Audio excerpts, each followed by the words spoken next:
Peace. Okay.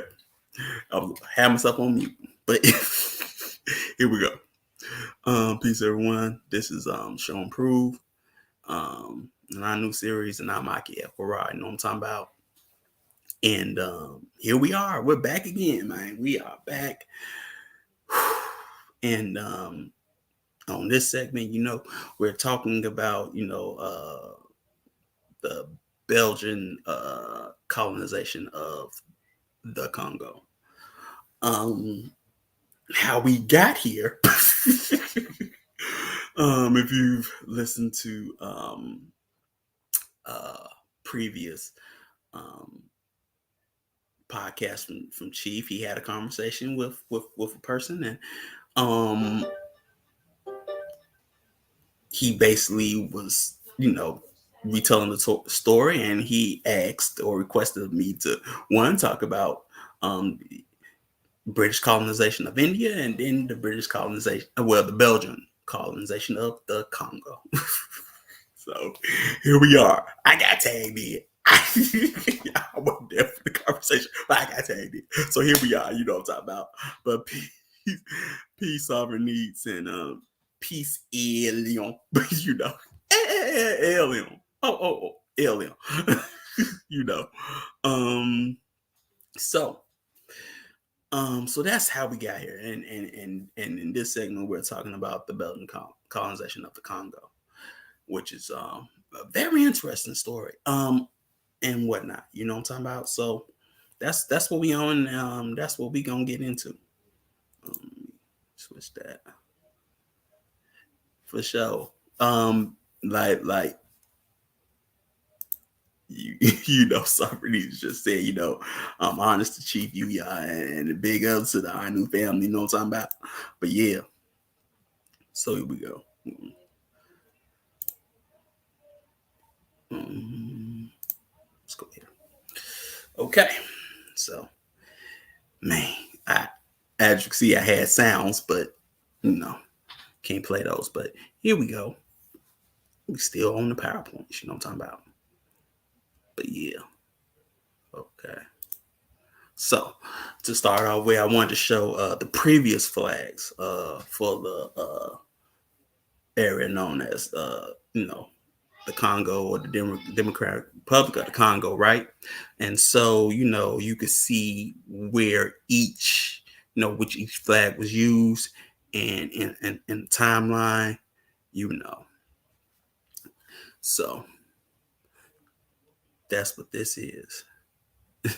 Yeah, as on the radio said, hit like as you enter, like, share, subscribe, hit the bell icon to get notifications, So this is the current flag, which is, of the Democratic Republic of the Congo.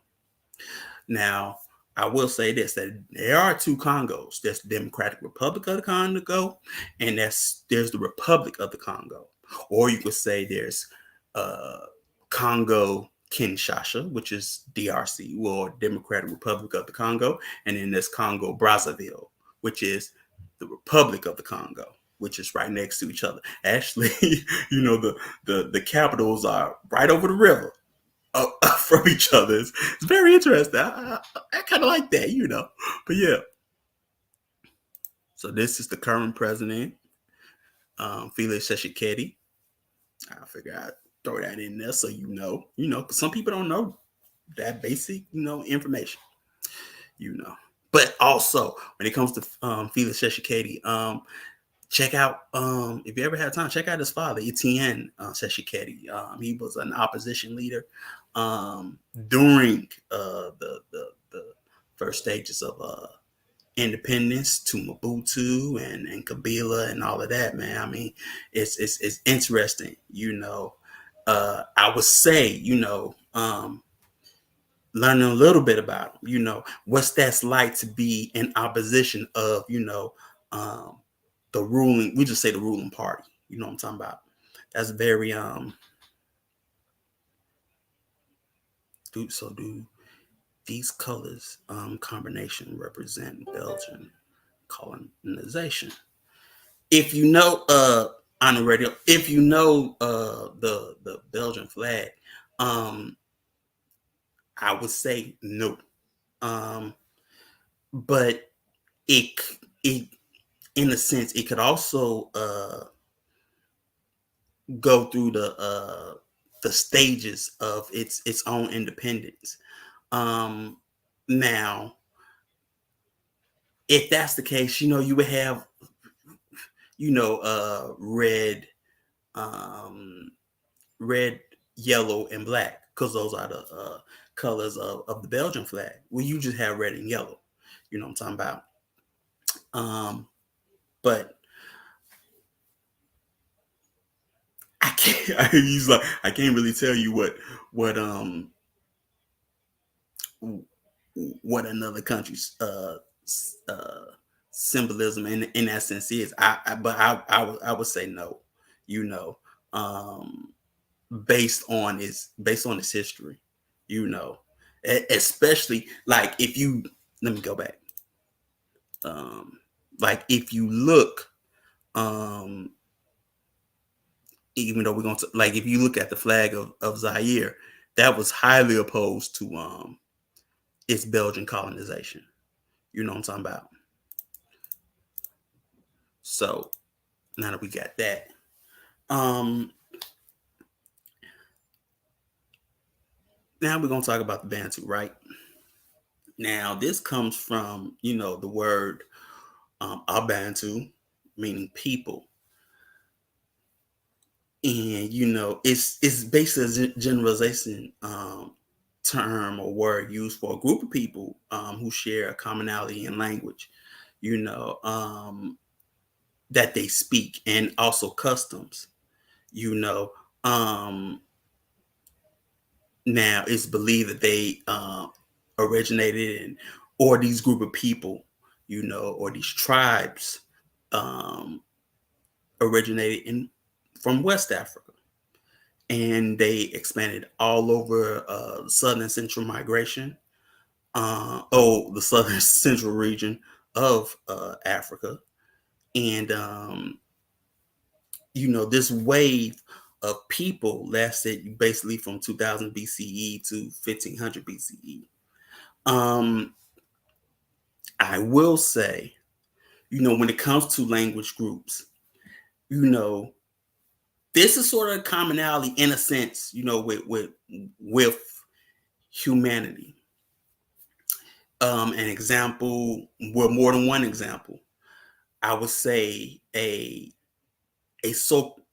more modern language group that we all know of is the Romance language, so the Romanized languages: French, Spanish, Portuguese.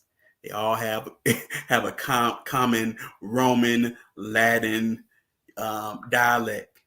You know what I'm talking about? Um, for those for us in the States, you know, um, when it came to native languages, you know what I'm talking about?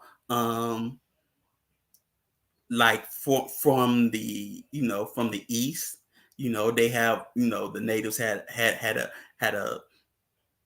a dialect, and like from because from basically heartland, from like the Midwest, it was more Algonquin. They say Algonquin dialect, and things like that. I will say, what's another one? Okay, if we go all the way to the to the far east,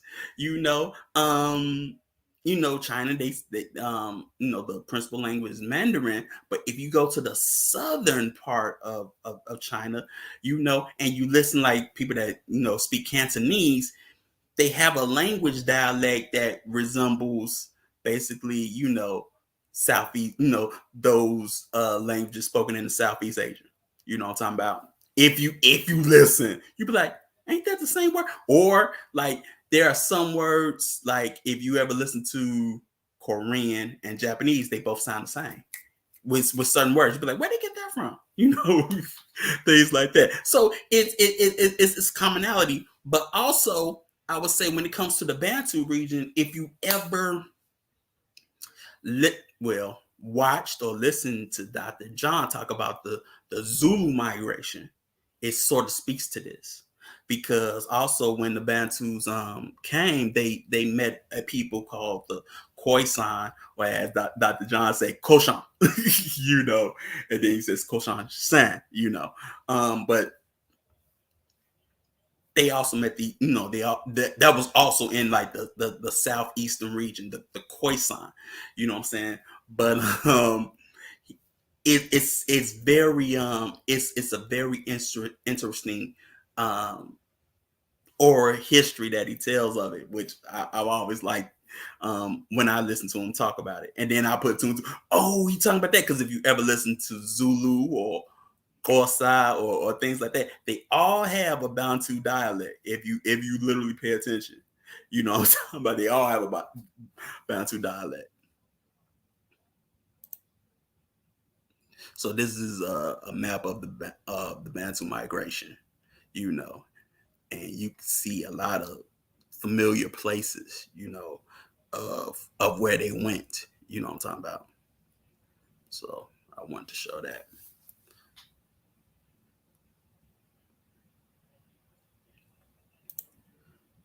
Now, because sometimes before we can get to the colonization, we got to get to the, oh man, um, to what happened before that. And one kingdom, well, one of many we're probably going to get a little bit into is the Luba kingdom, which was started in the 15th century. And they're known for ironworking. They're skilled in ironworking, and they did participate in trade. You know what I'm talking about. But the Luba are located in the Upemba Depression, which is a marsh like region with a lot of lakes and things like that. A lot of water, lot of water, you could say, you know, but they call it the Upemba Depression. And it was started by in Congo, in Congolo Wamba. You know, that was the first Luba king. You know what I'm saying? And you know, at that time, the government was, or the monarchy was based on Mulopwe, which means sacred, kingship or divine kingship. You know, we're going to get into the Mbuye society in the next slide, but its decline fell in the 19th century during the time of colonization, you know, and the Luba, like, it is an ethnicity, you know what I'm saying? It's an ethnicity or a tribe. I just say ethnicity because, you know, for a better term, but it's an ethnicity in the Congo, and they speak Shiluba.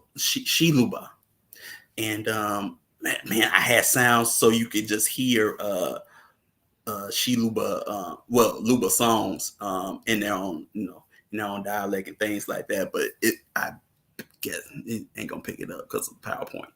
But yeah, man, I found that very, very interesting. One thing about the Congo, a lot of different tribes or ethnicities in the region, you know, so there's more than one, you know, language there, you know what I'm saying? More than one language and customs and cultures.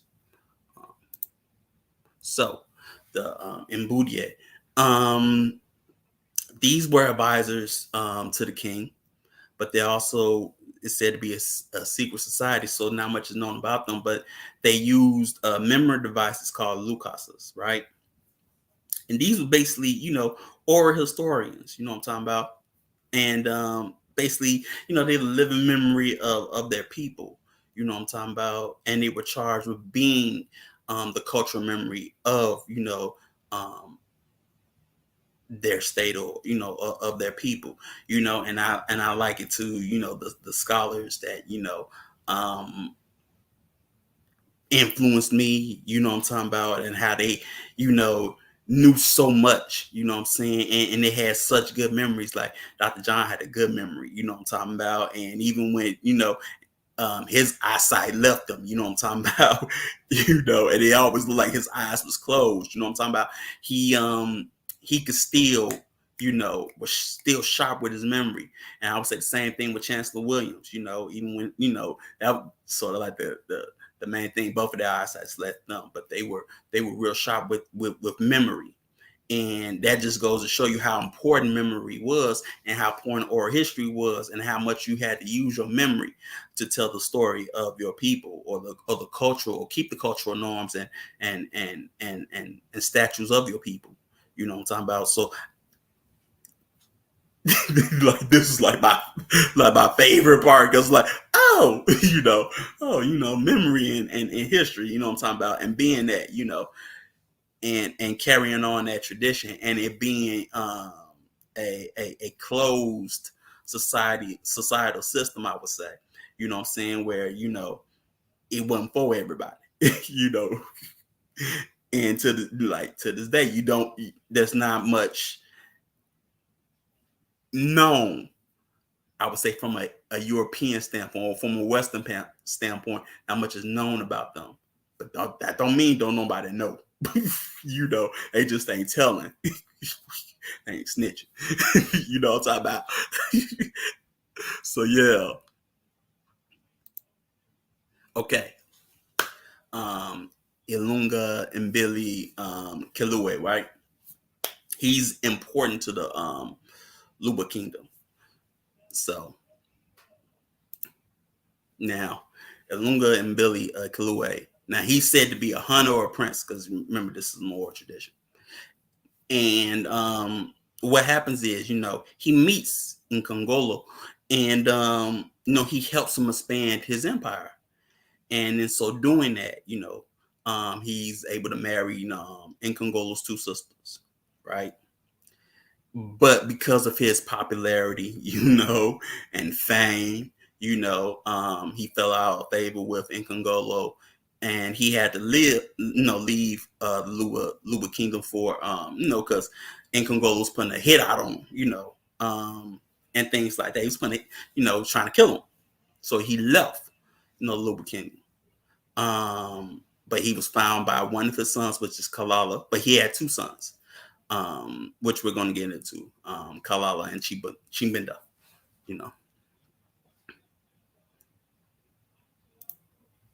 So this is Kalala Lunga, you know. Well, at least a representation. This is a representation. We just say it like this is a representation, you know.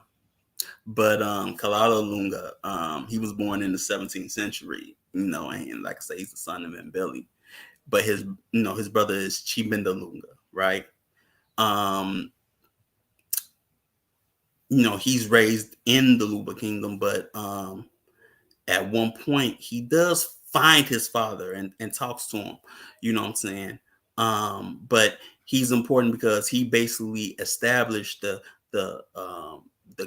the Luba form of governance of basically having that divine kingship, He gets hits put out on him too by Nkongolo, but he kills Nkongolo nevertheless, and it said that he died in 1870, but he basically gives the structural foundation of the Luba Kingdom when it comes to governance, And so when you got to talk about one, you got to talk about the other. So the Lunga Kingdom, right? Now this also resides in the southern region of the Congo. And it had male chiefs, but it also had a matrilineal line, which is going to play into play in sort of like the lore, you know what I'm talking about. So it expanded in the 17th century. The Mwant Yev, or Lord Yev, which is the title of the king of Lunda, it was the actual name of the king, Yev. It was invaded by the Chokwe. It's said to have participated in the slave trade, and a part of its government was ruled by the king and his council, but it also practiced divine kingship, and we're going to get into that. Now, this is Chibenda Lunga, Chokwe. And sometimes they call him Chokwe, but it's usually Chimbenda Lunga, right? But this is one thing you know about I would say this when it comes to Congo. They're at least in the Western sense, they're known for their artwork, or plundered artwork, things like that, But this is a representation of Chimbenda Lunga. And so, he's said to be the ancestor of the Chokwe people, but also he's the son of Mbele Kilue, and he married the Lunga chief Weji, or El Weji, because like I say, in Lunda, you can have it can go through the matrilineal line as well. It does have that, even though they do have male chiefs, it was he who introduced divine kingship, because remember, he's whose brother, what I'm saying? And for him, among the Chokwe, it said he's the standard for leadership among the Chokwe, but he was also born in the 17th century, just like his brother. But his death is unknown. Okay. Now we're gonna get into the namesake. We just say that the country's namesake, right? The Kingdom of Congo. One thing you have to pay attention to, as you see here in the slide, is that the Kingdom of Congo spelled with what? A K. K is for Congo. She got an archive show called K is for Congo. Now, to understand why K is for Congo a little bit is because the French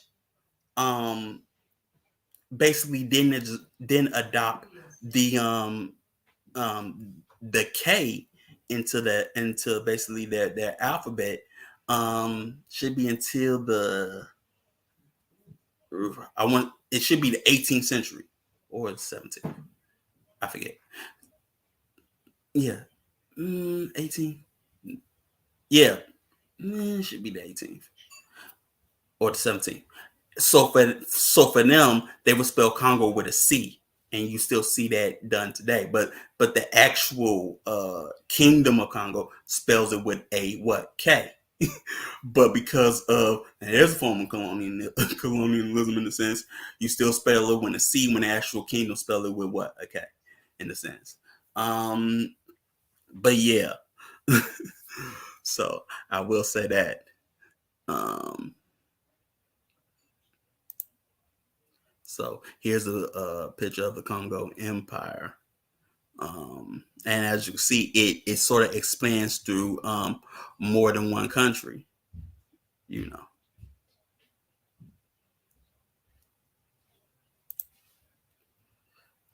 Well, the full name of the Congo Empire is Congo Dia Ntotila, and it was founded by Lukani Luanimi. He wasn't the first king, but because of he's the son of a marriage that he's seen as the founder of the actual Congo Empire. The capital was called Mbanza, Congo. Now the Portuguese arrived in the Congo in 1483, and the person that was there was Diogo Sao. I want to say Sao, but tongue. So it,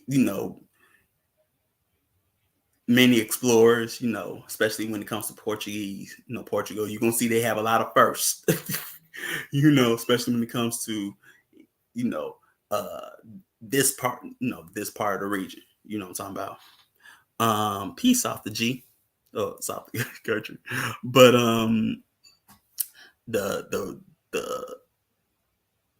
title for the king of the Congo Empire is in winning Congo or mining Congo. Sometimes with these, with these words, you see them spelled so many different ways, so you gotta sometimes pick which means the ruler of Congo, um now the language spoken is Kikongo, and this is still spoken in parts of the DRC. You know what I'm talking about? People still speak Kikongo. You know what I'm saying? Depends on the region. You know what I'm saying? Like I say, this is a very diverse, multi-ethnic, place. So you have people speak, more than one language. They probably speak French, and then they probably speak the ethnic language of the tribe they belong to. And Kikongo was one of those dominant languages. Just like Shilumba. But said they also participated in the slave trade, with the Portuguese, and but it began to decline steadily by the 1700s to 1914, basically when dealing with the Portuguese, and then you have infighting and civil wars and everything that comes with that. You know what I'm saying? But it was able to basically stay alive to 1914. You know what I'm saying? Even the Kingdom of Congo even have their own flag, coat of arms. You know what I'm saying? It was interesting. You know what I'm talking about? But the realm was divided between Portugal and Belgium during the Berlin Conference of 1884, 1885, which we're going to get into the Berlin Conference. But this basically, as you can see, when it comes to, you can see already the emergence of colonialism with what the first meeting. You know what I'm talking about? It's always like, you can see the similarities, with the first meeting. You meet the foreign entity, and then what it promise you certain things for resources. You know what I'm talking about? Which, the Kingdom of Congo had a lot of resources. Just like with the Luba Kingdom, it's always been it's like a little known fact, or a fact you don't hear about, but African ironworking, it's one of the oldest things in the known world, historically. Some people, but people don't talk about it. People don't talk about African ironworking, you know or that they traded in that. You don't hear nothing about that. You know what I'm talking about? So yeah. Now, Belgium. I just put the map of Belgium because this is what we are talking about. And as you see, Belgium neighbors what? France, Germany, the Netherlands, and that little country to the south, Luxembourg, right? Or Borg, but I say Luxembourg. And one thing to say is that the three major countries that we know, Germany, France, and the Netherlands, are all going to have an impact on the culture and language of Belgium. They speak Belgian, but their their so-called ethnicity in Belgium is sort of different. Like basically, they're sort of you can't say they divided into like the Walloons. They call themselves the Walloons, which are more in the Walloons are in the southern provinces of Belgium, and they're more French speaking. While the Flemish, that are in the north, basically they have a more Dutch speaking. They're more Dutch speaking. You know what I'm talking about. Um, uh, uh, an example of this, like if you've seen the movie Lumumba, like there's a scene where the the Congolese soldier is asking a Belgian uh, a Belgian man, what's who are you, Flemish or are you Walloon? And he says Walloon. They're always talking about the Flemish and how how bad they are in the movie. You know what I'm talking about? But they let the Walloon go. In the sense, But yeah, so that just goes to show you. Also, as you can see, the capital of Belgium is Brussels. you know, um, and Belgium is known for wars. One uh, memorable or one such big war or battle. I would say that one big battle that happened in Belgium is, as I've said in the previous segments, is the Battle of Waterloo. So this is where Wellesley, or the Duke of Wellington, fought. He fought in the Battle of Waterloo, which is in Belgium. It's south of Brussels. It is south of Brussels, but we say southeast of Brussels. You know what I'm talking about. But also for me, by me being a veteran and in the army and having to know military history and my own division history, one big battle that is also seen in Patton is the basically, or it was his own movie. It's called the Battle of the Bulge, right? And that battle happened in Bastogne, where my division was swarmed by Germans, and he gave the commanding general gave this famous telegram that says nuts, and when the Germans asked him for surrender, he says nuts and things like that. We had a bunch of memorabilia and the sign and pictures. It even had a dang on brigade named after that place called Bastogne. So yeah, that's many things that happen. It's known for a lot of battles, in this region. Okay, now King Leopold, right? Now King Leopold, for those that sort of don't know, he wasn't the first king of Belgium. He was the second king of Belgium. His father was the first, Leopold the first. Belgium did not have a long-standing monarchy like most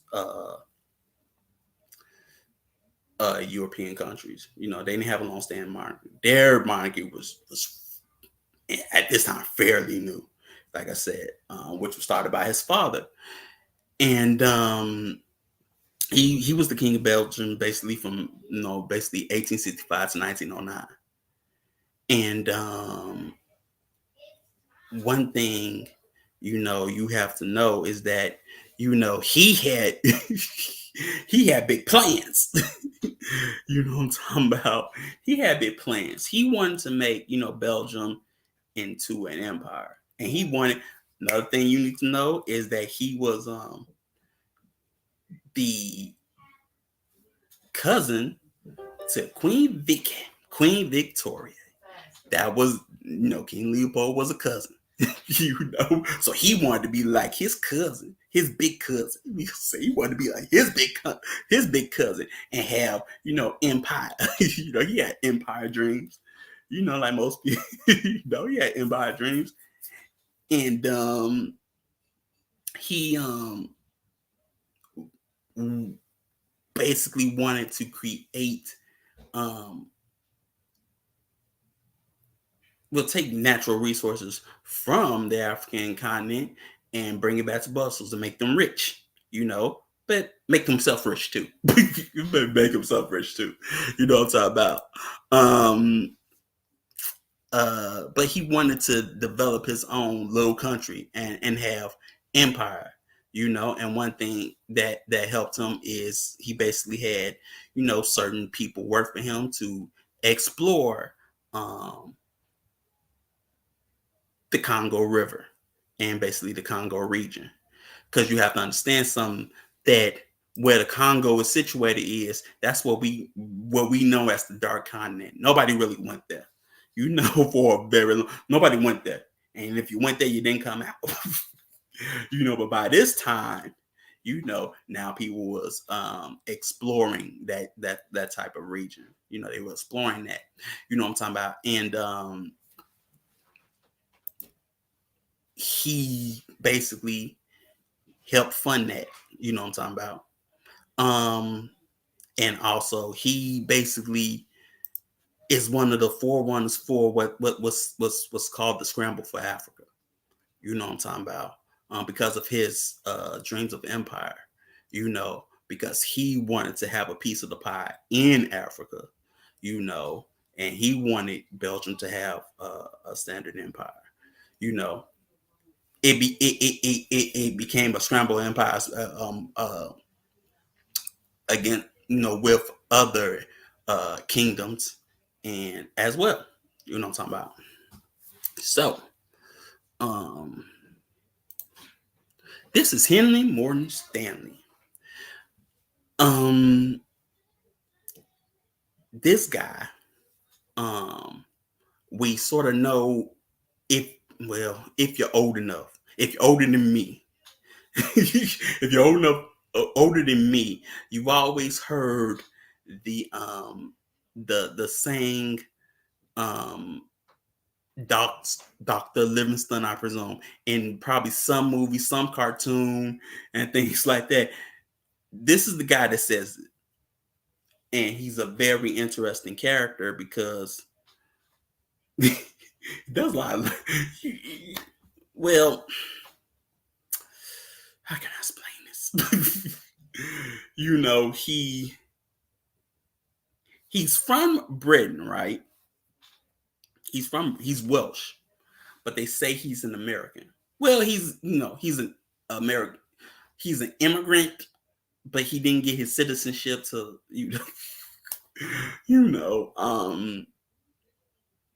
like later in his life, and he actually, you could say, is immigrated to the U.S. illegally.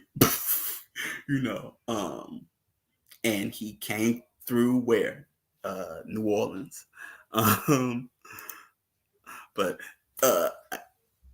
he was born John Rollins. You know what I'm talking about, and he, lo and behold, he joined the U.S. Confederate Army.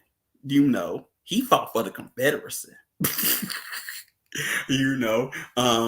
Actually, it said that he fought for the Arkansas Regiment, but he fought for the Confederacy, and he fought at the Battle of Shiloh in which they lost. They lost at the Battle of Shiloh. They lost, and he became a POW, and then joined the Union Army, but had a bad case of dysentery, and was basically sent back to Britain. But by him being a POW, one thing you gotta know, at least during the Civil War, POW camps were horrible. But then again, the health standards were horrible. But yeah, him, getting sick and having dysentery is, basically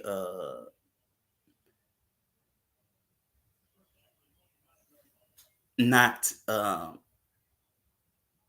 it's very it's like, oh yeah, I'll just say like that. It's like, oh yeah, that'll happen. I mean, people died, people sticking their finger in gunshot wounds, or you got to get amputated for a gunshot wound, and probably the leg could be saved. But you got to think of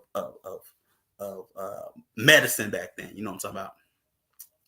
But like I said, he's a Welsh American explorer, but I put that in quotations. You know what I'm saying? And this guy joined the Navy. He joined the U.S. Navy, and he deserted. He still joined the Navy during the Civil War, but then he deserted, but look, it's like, you did what? Ain't nobody calling him a deserter or anything like that, but he did that. Ain't nobody even bringing up the fact that he joined the Confederate Army and fought better, Um, but he was a journalist of the West, or the Western frontier, for the New York Herald, um, which that's how he's going to basically get to Africa and the Congo. You know what I'm saying? By being a correspondent or a special correspondent, for the New York Herald.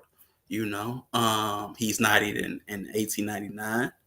And like I said, that's the person that found Dr. Livingstone, but he also works with King Leopold in basically exploring the Congo. But he's not the only, but he also works with and it should be an emir, an Ottoman emir, for doing the same thing. But it's really big for King Leopold II. You know what I'm talking about? And yeah, making sure I got everything. But yeah, um, I would say also, going back, like the kid in this picture is said to have adopted him, but he died along the journey. He didn't live past 11, but he was able to go, to to Europe, and whatnot. But that kid ended up dying, and oh man, he has waterfalls named after him. But also, Henry Morton Stanley, also have a mountain named after him. It's called Mount Stanley, and that's where it comes from. They named something else, but in the Congo, but it's called Mount Stanley. Got his own Stanleyville. You know what I'm saying? That was also in the Congo. Just like Elizabethville. Leopoldville, also in, which was the capital. Leopoldville was the capital before it became Kinshasa. You know what I'm talking about? Just so in case you don't know, you know what I'm talking about. But yeah, that's where all that come from. Henry Morton Stanley, him and Dr. Livingstone, they basically opened up, they did what Lewis and Clark did for the West, for those in the United States, you know what I'm saying, plotted courses and because this place is highly riverous. You have the big Congo River, you know what I'm saying, and many small rivers and things like that. I mean, you can get lost, and people got lost. That's why it can never be really explored. But then you have, these two Europeans, open up that exploration. So, and finding things, finding resources and things like that, and telling, basically King Leopold what's there and what they can get. So that guy's important. You know what I'm talking about? So the Berlin Conference of 1884 to 1885, because it lasted more than one. As you can see about picture, Afrique is, basically French for Africa. So you know what I'm talking about. And the person standing up and carving up, that is Otto von Bismarck. For those that know Germany and whatnot, or these Otto von Bismarck and his role, with Deutschland, and the famous ship, the Bismarck, is named after Otto von Bismarck. But yeah. So one of the things that happened in this Berlin conference is, the Congo Territory was the personal property of King Leopold II, not the property or territory of Belgium, but his own personal property. You know what I'm saying? Now with this conference, they divided the continent amongst the European powers, right? Now there were 14 delegates at this conference.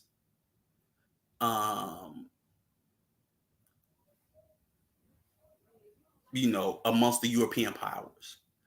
But an Ottoman delegate was there, and an American delegate was there as well. Just so you know, who was all in the room. You had Spain, you had Switzerland, you had, Germany, you had Italy, you had Britain, you had Belgium, you had France, But yeah, they were all in the room, and they brought them too. Even if they didn't get anything in the sense, but they were there. You know what I'm saying? But when it comes to the Ottomans, they already had their, but what I'm talking about. But yeah, so like I said, because of this conversation, it created a scramble for Africa, as they say, and a lot of European people of European descent and Turco descent, we just say it like that, at this conference. But who ain't there? That should be there. No Congo king chiefs. Nobody was there. You couldn't come. So while they're discussing what to do with you and your land, you couldn't come. No. I can't say what I want to say, but no, you cannot come. You was not there. You know what I'm saying? Now, this conference, or even King Leopold was promoting this. This was to basically civilize the people there. He's gonna, basically King Leopold gave this, this great, this plea that he's doing it for the people, and he's just, he's gonna do so much for them. I'm gonna create schools. I'm gonna promote, basically Christianity and everything. We gonna make them, them savage heathens or pagan savage heathens, somebody. So give me this land, what I'm saying? And what's interesting about Belgium or King Leopold, or his descendant family is, there was outrage about what he did in the Congo, but Belgium ain't apologized for the atrocities that happened during colonialism or during the kingdom of King Leopold. Matter of fact, the brother of the king basically said, King Leopold did nothing wrong because he never went to the Congo. He was not there. Okay. But they never apologized. Now, to me, when a country gives an apology, it's nothing. To me, it's nothing. Maybe because I a person gave some wisdom and said, in layman's terms, sorry don't mean ish. Exact. See, Sister Yafe, sorry. You know what? Sorry is not in the manual, but if you have to say sorry, wink, and just do it just to placate the masses. Well, we ain't gonna say masses. The lessers, because that's how these the lessers. Because you got to remember that they saw African people as basically demons, or demon-like, in need of soul saving. See the similarities? Who they said that for? They said same thing about the indigenous in America. They were heathen like demons, childlike as well. Reading about them, they're so childlike. Say the same thing. Say the same thing about you. You're demon like. You're despicable heathens and so childlike. Huh? Oh my God. these people.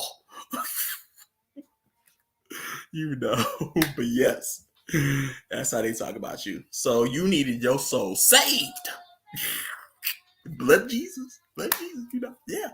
You need yourself saved and sanctified and fire baptized. Yes. In the word. What I'm talking about. But also, like I say, this conference gave the framework of colonizing, you know, where you had, like, how can I put this? It's like we all in the mob, right? And we putting codes or statutes on how we gonna run this business. Whether it be drugs or whatever. You know what I'm saying? Drugs. Like, if you okay. Godfather 1. Vito coming, to meet, Tatalia and Barzini and all of them, and here they talking about, the drug trade and how it's gonna be controlled. He's like, I pay my people extra so they wouldn't, uh, sell that stuff. I don't want any schools, and I don't want any children. In my city, we keep the drugs in the colored neighborhoods, the dark, they're animals anyway, so let them lose their souls. Same thing. Same thing, just in movie form. Same thing. That's what's happening at this meeting or this conference. Same thing. But at this time, there's only 2 basically independent states or independent countries. That's Liberia and that's Ethiopia. They, unlike everybody else, they were able to stay free and independent, which, with Liberia is sort of, because, Liberia was pretty much made for us to go back home,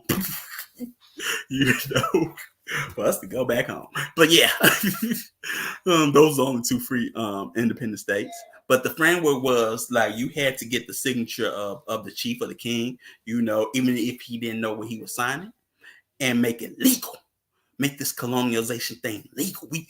Manual. Make it, whatever you do, make it legal. Make them sign something that they don't even know what they signing. You signing over territory, and you like, what is this? Oh, it's just that you probably signing no, you probably lying saying, oh, that's just a trade deal, and this is all that's in the trade. They ain't telling you that you probably signing over land or whatnot, or that you are, your people are ambassador of the Portuguese or the British or anything like that. Same thing here. What I'm talking about? You probably signing over your land for, a crate of guns, crate of rifles. Who knows? But yeah, or you sign over your mineral resources, for a pot and 35 cents. I don't know. How much was it for Manhattan? I forget. I forget. But yeah. But this also set up trade, and because that was also discussed on how they would develop trade in the Congo Basin, but it also so-called prohibits the slave trade because we are on a mission to save souls. So there can't be no more slavery, because also at this time, we already know who was enslaving, the people there, but also one fact is still no one talks about is that the Arab slave trade was still going on as well. See, we go on it. We talk about the Westerners. We don't talk about the Arab slave trade. But they were still doing it too. Longer, in fact. But yeah, they were doing it too. But this prohibits slave trade, and but so that was going on at this conference, right? And so this is the map of what, basically what it looked like. As you can see, Britain got a lot of chunks, and then you see, the French, French got Algeria and part of Morocco and all, that hump, and like I say, you could say Ethiopia and Liberia are free. Now, Egypt is so-called independent, but it's still under the Ottoman Empire at this time. But gotta remember, this map is basically should be like 1914. So war or whatever, First World War. So it was sort of changed, but then you have the speed press. But as you can see, the Congo, big, they got a big piece. It's like, you know what? Also, I will say this, at this conference, they was trying to emulate what the Pope did for Portugal and Spain in the New World. Basically dividing the land and making, sanctions on who could have what. Portugal got Brazil and Spain got everything else. But the line marcation and whatnot, and also what was decided was also slavery and things like that. But yeah, but that's what they was trying to emulate. They was like, oh, well, we could do something like that. There's a lot of us here. We can all play nice, can't we? You guys, come on. We can all play nice. We can all have a piece of the pie. It's large enough for all of us. Come on, guys. I don't know. Spain, they threw up at the, what you talking about, Frenchie? You got a lot.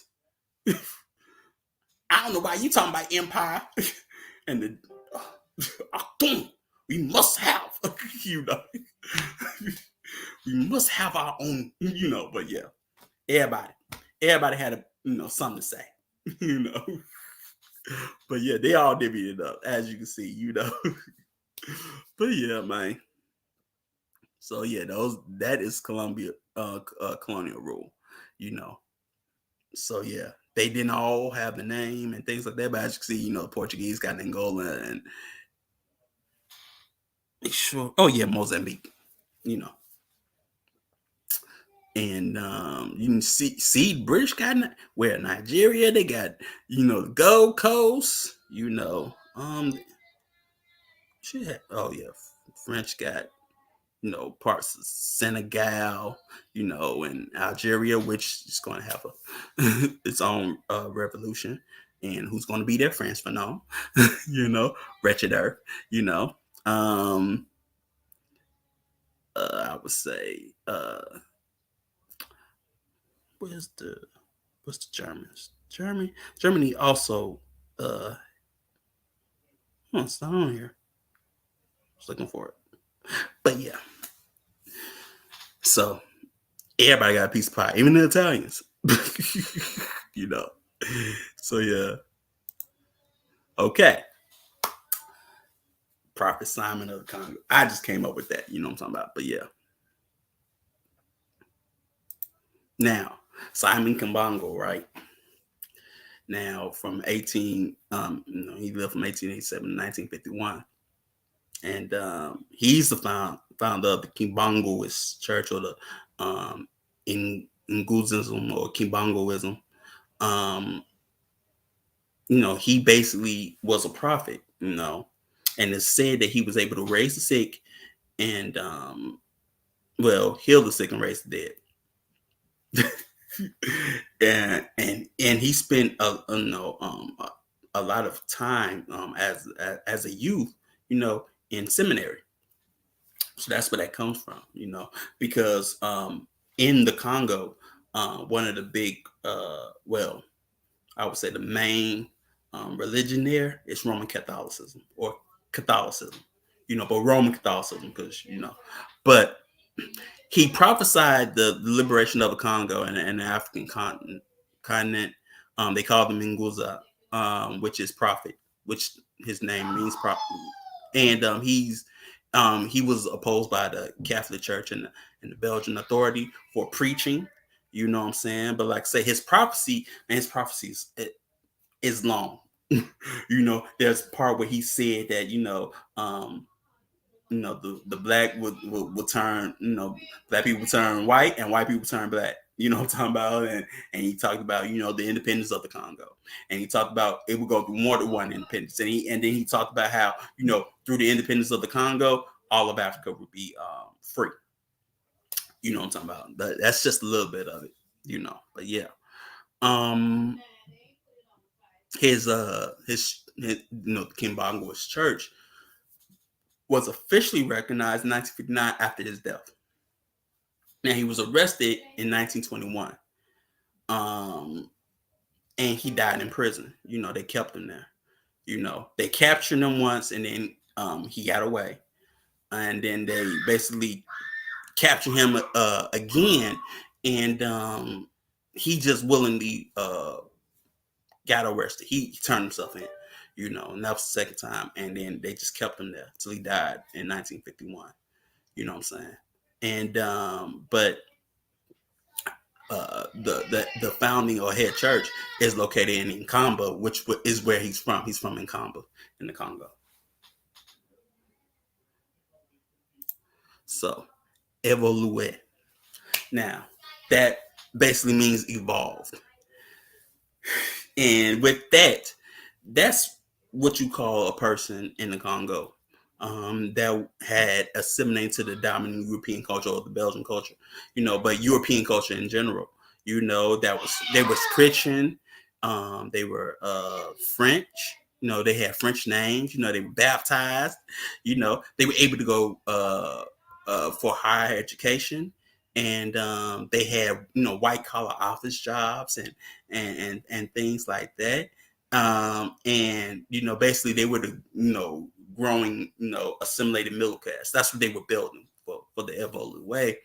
And they also were able to live in urban areas. So that's one thing to pay attention to. This this assimilated class or buffer zone. We sounds familiar, don't it? Like, hey, that sounds familiar. You know what I'm saying? Even you got a clerk job, you consider evolue.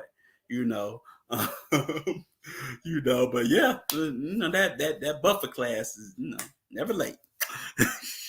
So yeah. Also in the manual, what I'm talking about. You gotta have a buffer class or a class, assimilated class, separated from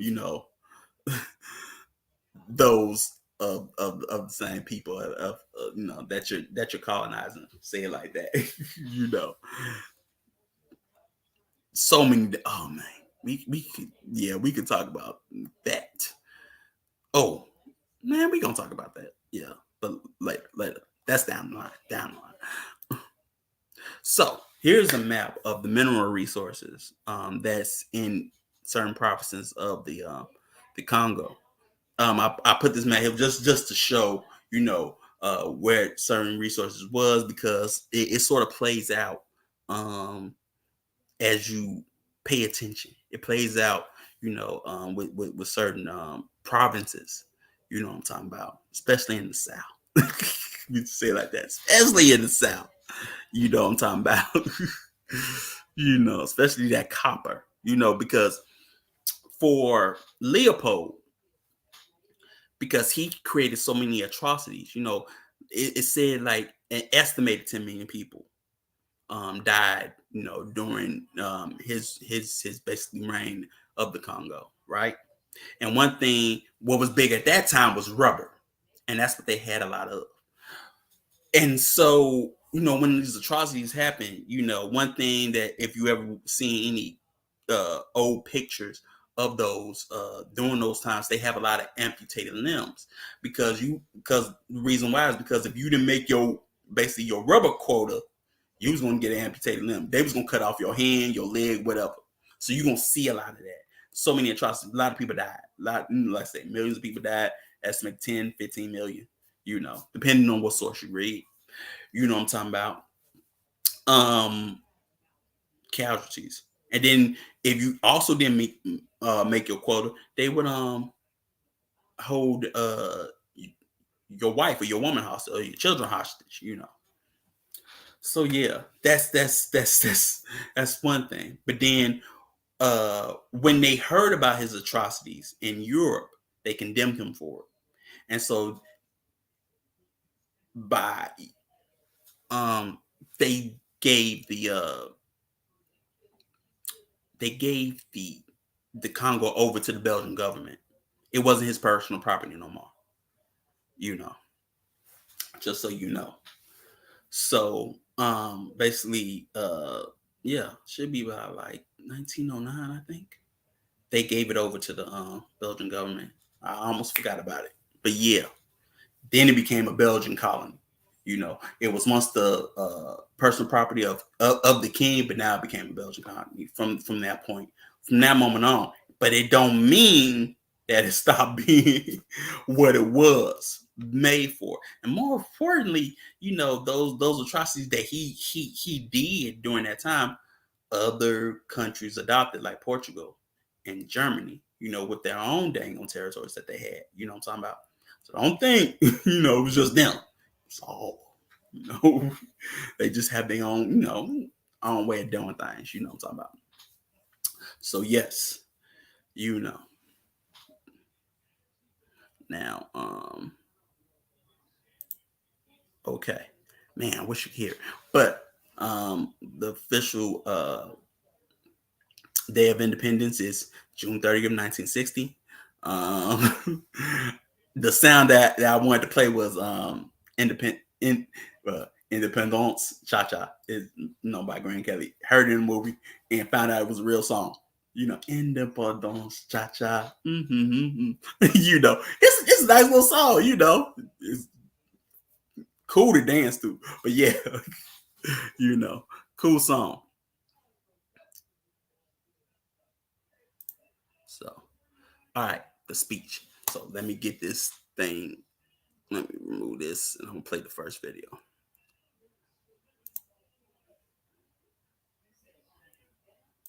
L'indépendance du Congo constitue l'aboutissement de l'œuvre conçue par le génie du roi Léopold II, entreprise par lui avec un courage tenace et continuée avec persévérance par la Belgique. Lorsque Léopold II a entrepris la grande œuvre qui trouve aujourd'hui son couronnement, il ne s'est pas présenté à vous en conquérant, mais en civilisateur. C'est à vous, messieurs, qu'il appartient maintenant de démontrer que nous avons eu raison de vous faire confiance. Ne compromettez pas l'avenir par des réformes hâtives et ne remplacez pas les organismes que vous remet la Belgique tant que vous n'êtes pas certain de pouvoir faire mieux. Messieurs, le monde entier a les yeux fixés sur vous. Que Dieu protège le Congo.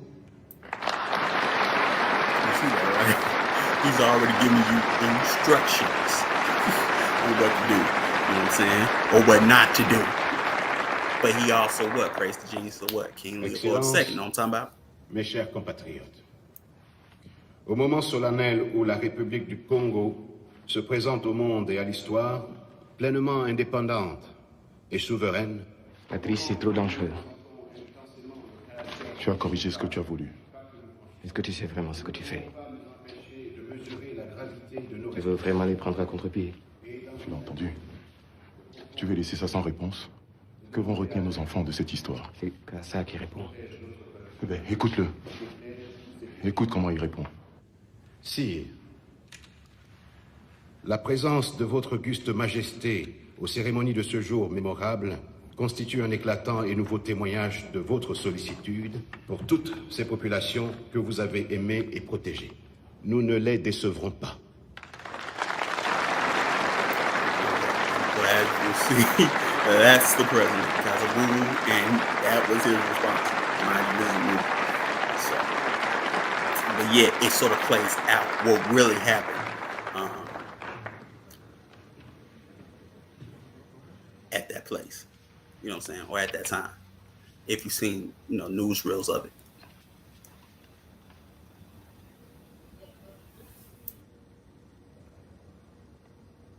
Congolais, Congolaises, combattants de l'indépendance aujourd'hui victorieux. L'indépendance du Congo, si elle est proclamée aujourd'hui dans l'entente avec la Belgique, pays ami, avec qui nous traitons d'égal à égal, nul Congolais digne de ce nom ne pourra jamais oublier que c'est par la lutte qu'elle a été conquise.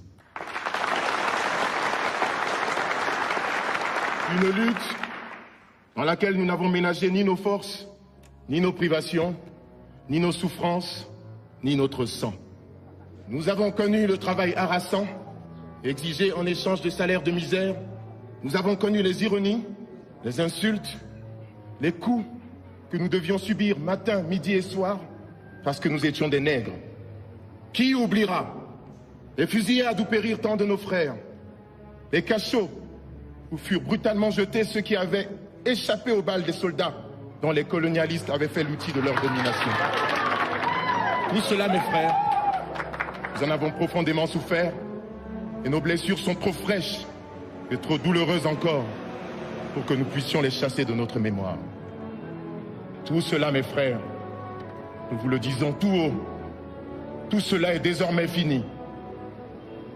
La République du Congo a été proclamée et notre pays est maintenant entre les mains de ses propres enfants.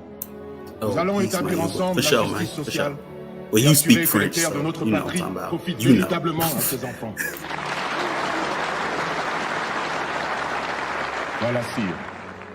Excellences, mesdames, messieurs, mes chers compatriotes, mes frères de lutte, mes frères de race, voilà ce que j'ai voulu vous dire.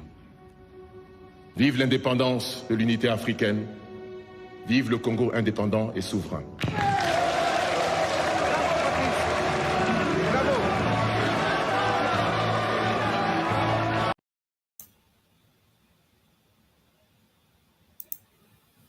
Okay, so get this back up. Now that was happened on Independence Day and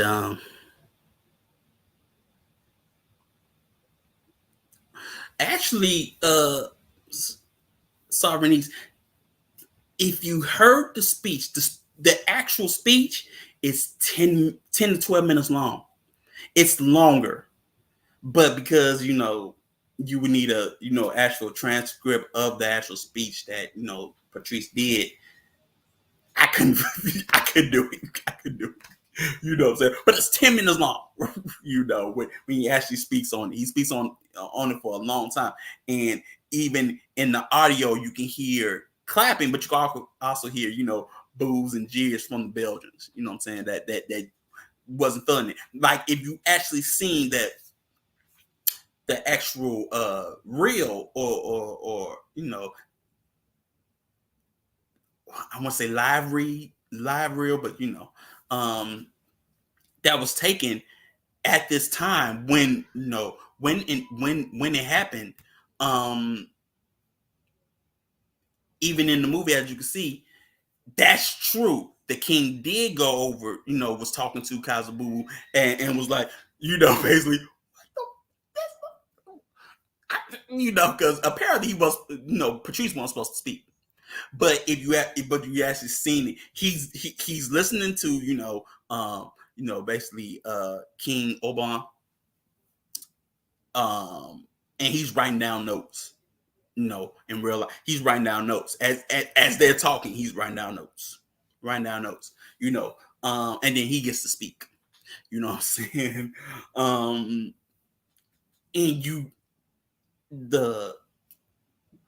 for the time, even though it's 1960, it's still the quality is still choppy, and you don't get the whole speech. But if you dig a little bit, and you at least get the audio of the whole speech, which was good. I was like, whoa, he said all that. But yeah, very contentious, and that was the issue. You know what I'm talking about? That was the issue. So this is Patrice Emery Lumumba. You know what I'm talking about?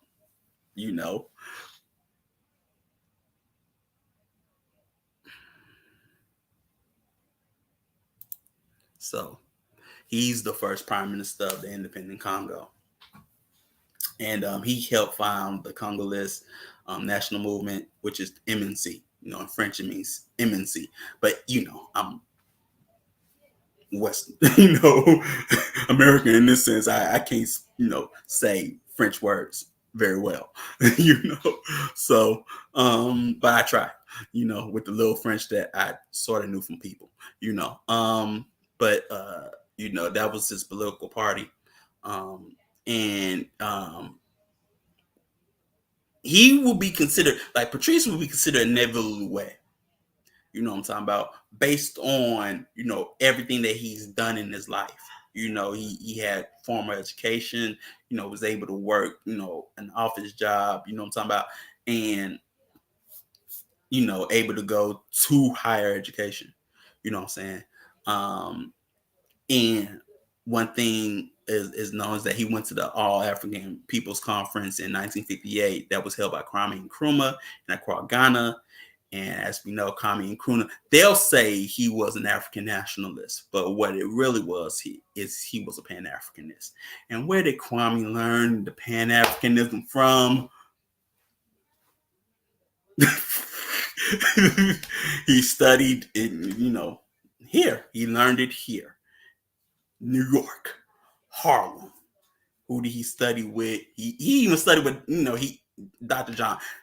What he got it, you know, he got it from here. So yes, you know, that's what that black star means on the Ghana flag. It's supposed to be Mo, but you know, at least that's what he wanted. So yeah, that's where he got it from. You know, which we know, Marcus Garvey, UNIA, you know. So that's where he got it from. But you know, Kwame took it, you know, what he learned in America, he took back, you know, took back home to the continent.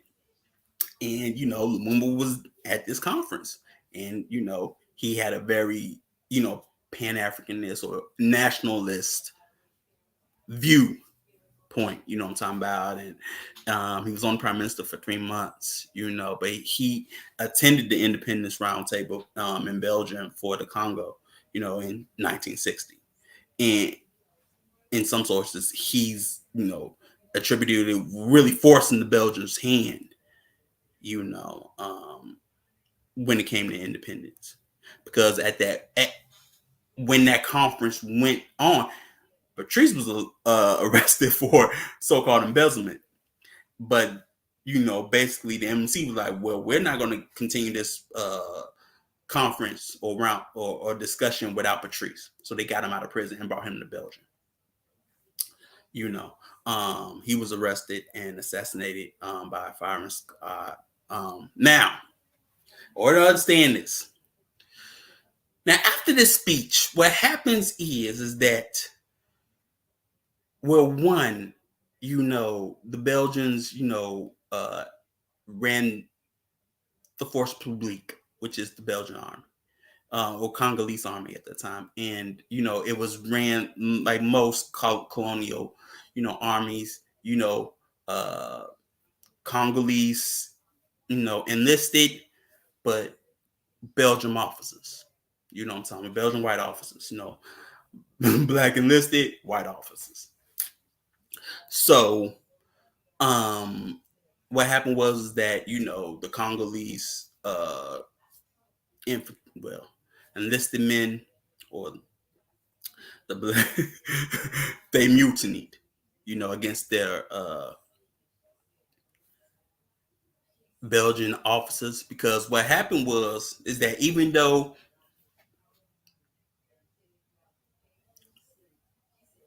Congo was independent, the deal that they also made was that they were going to keep, you know, Belgian officers and Belgian, let's just say overseers, to oversee the transition in a sense until they were able to really walk on their own. That was a problem. You know, that may have been a problem. You know what I'm saying? You know, everybody was, you know, they were able to still keep, you know, we're independent, but y'all can still keep y'all jobs. Because at that time, you know, there wasn't a lot of educated Congolese. You know what I'm saying? That time was like 30 plus, college educated at least. But now they couldn't work, you know, industry jobs and things like that, you know, because they didn't have, you know, they were kept from education in a sense, unlike Ghana, you know what I'm saying, who were able to get independence quicker because they had a more educated class of people and things like that, I would say. Because, you know, the British didn't hold them back from that, at least, you know. get as much honor as he deserves. Well, most people don't know this. Exactly. I've always liked the name Common.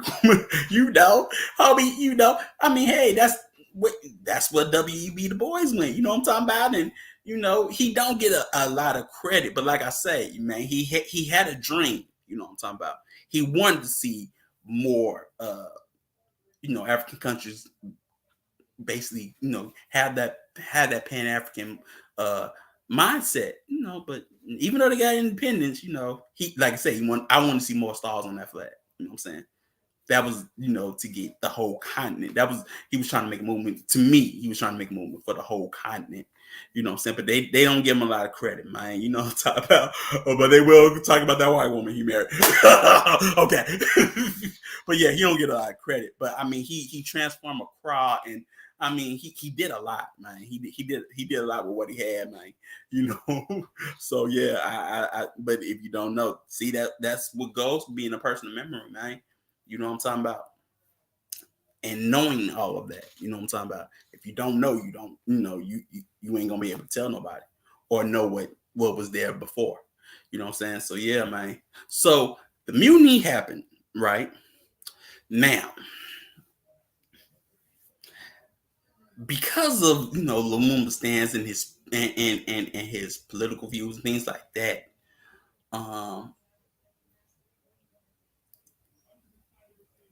there was infighting, you know, between him, the president, and also between certain provinces in the South. And because of the mutiny that was happening, you know, with the Force Publique, the Belgian-backed provinces of Katanga and Kasai, they vied for independence.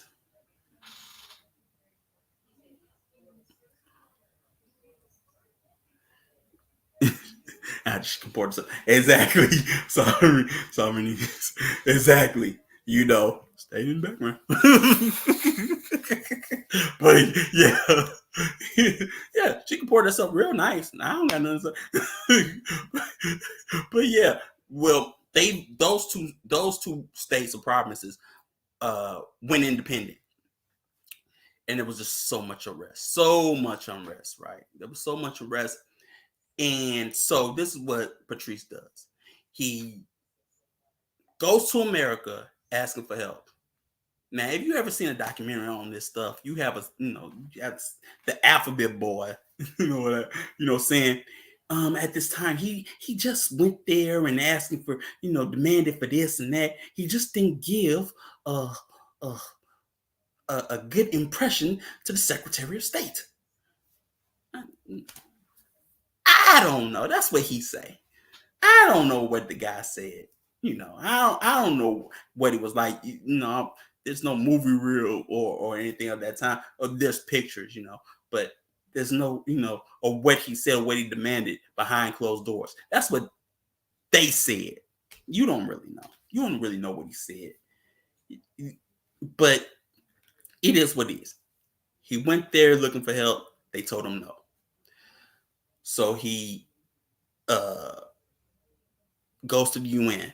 UN brings troops.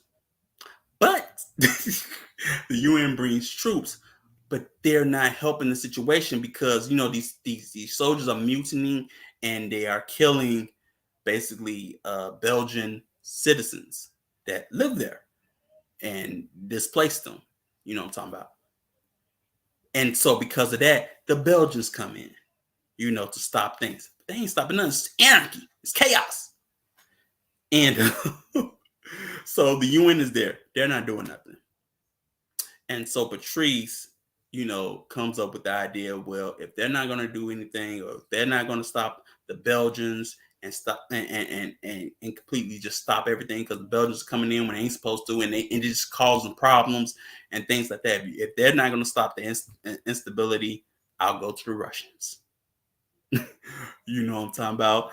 Just like a certain country south of us, right next to Florida, just 60 miles from Florida. They go to the U.S. and everything's all hunky-dory, but when, they can't get help from the U.S., what happens? They go to dang on Russians. Now, mind you, this 1960s, so Cold War. This is a big thing. And so this puts Lumumba, by going to the Russians or Khrushchev. Khrushchev should be in power by then. Yeah, during this time. So by going to the Russians or the USSR, that puts them on, the alphabet board's radar. Like, communist. He's a Red Scare. Talking about they don't want, certain countries to go like certain other countries like, China and Cuba and things like that, But yeah. So that's what happens. And, there becomes a rift between, Kasavubu and Lumumba. Kasavubu says that he fired or relinquished Lumumba's power as prime minister, but he can't do that with with a constitutionalized government. It's and so Lumumba gathers his forces or his political power, and then it becomes a problem. So the UN, puts basically Lumumba's residence or the prime minister residence under house arrest. That's weird. Supposed to be a peacekeeping force, and they put Lumumba under house arrest. And so at that time, Joseph, he became a colonel in the Force Publique, and he was there to basically quell all the issues. But he makes a deal with Belgium and the U.S. When it pertains to Lumumba, right?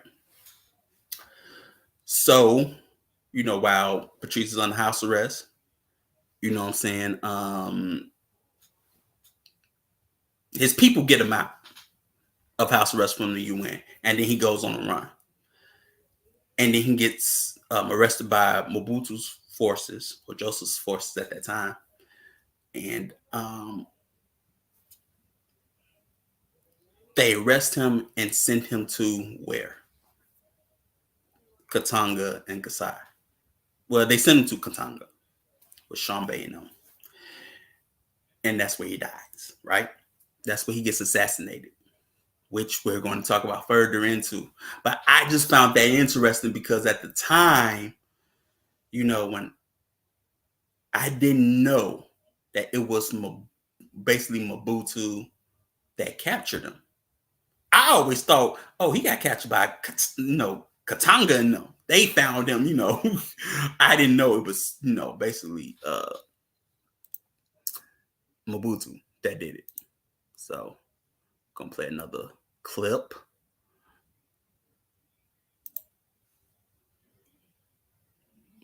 A new chapter begins in the dark and tragic history of the Congo with the return to Leopoldville of deposed Premier Lumumba, following his capture by crack commandos of strongman Colonel Mobutu. Taken to Mobutu's headquarters past a jeering, threatening crowd, Lumumba was impassive at this lowest ebb of his stormy career.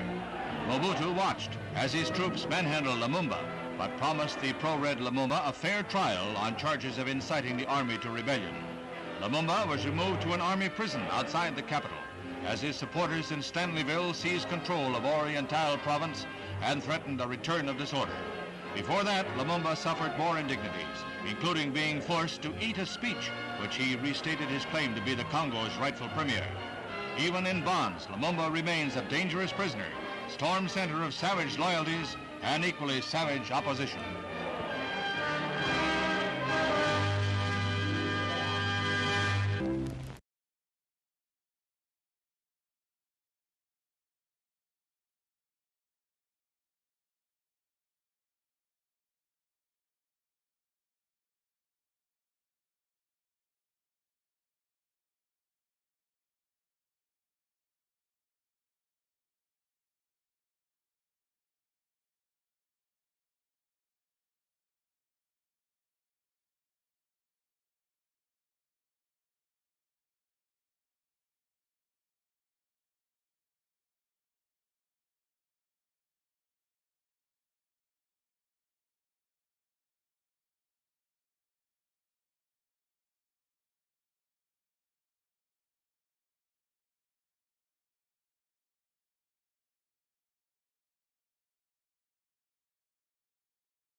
Okay.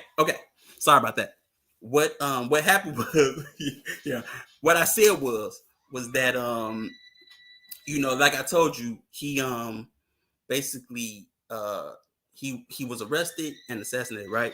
Okay, you can hear me now. Sorry, I was on mute. But like there's a newsreel, but at the same time, what happened was that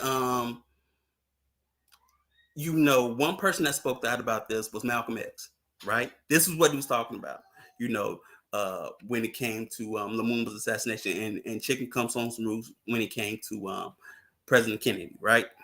But another person that spoke out about this is Kwame Nkrumah.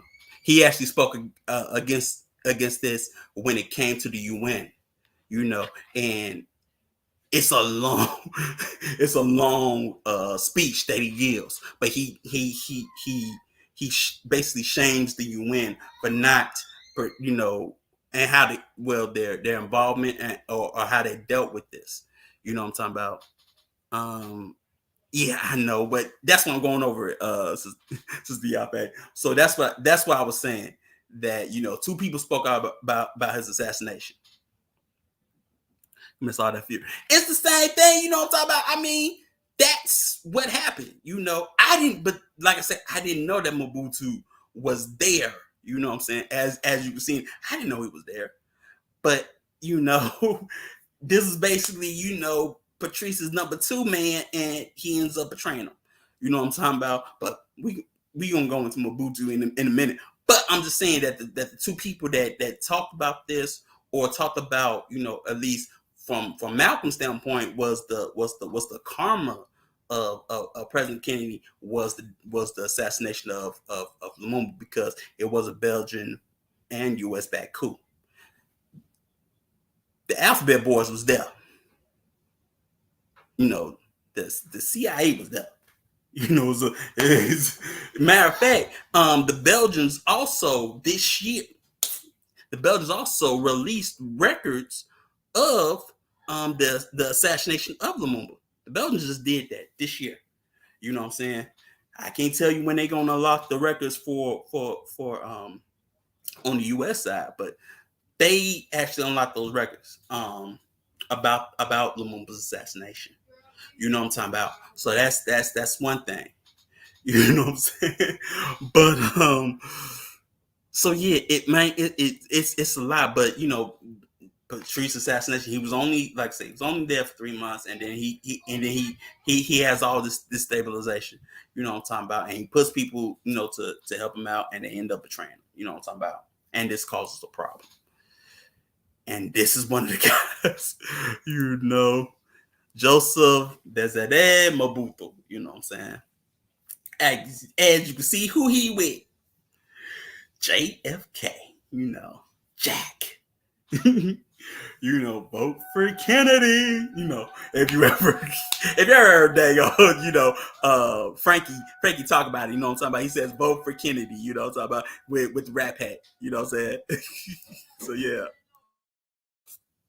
So Mobutu, you know what I'm talking about. Something you gotta know about Joseph. Joseph. He was a sergeant major for the First Republic. Which, if you don't know military rankings, usually the sergeant major is the second in command to, like, the captain of a company. At least for us, that's usually what the sergeant major is. It depends, but then you have a sergeant major of no, I'm wrong. A sergeant major is the second in command for the brigade. That's it. Brigade. First sergeant is for the company. That's it. I'm wrong. I had to remember. You used to know this.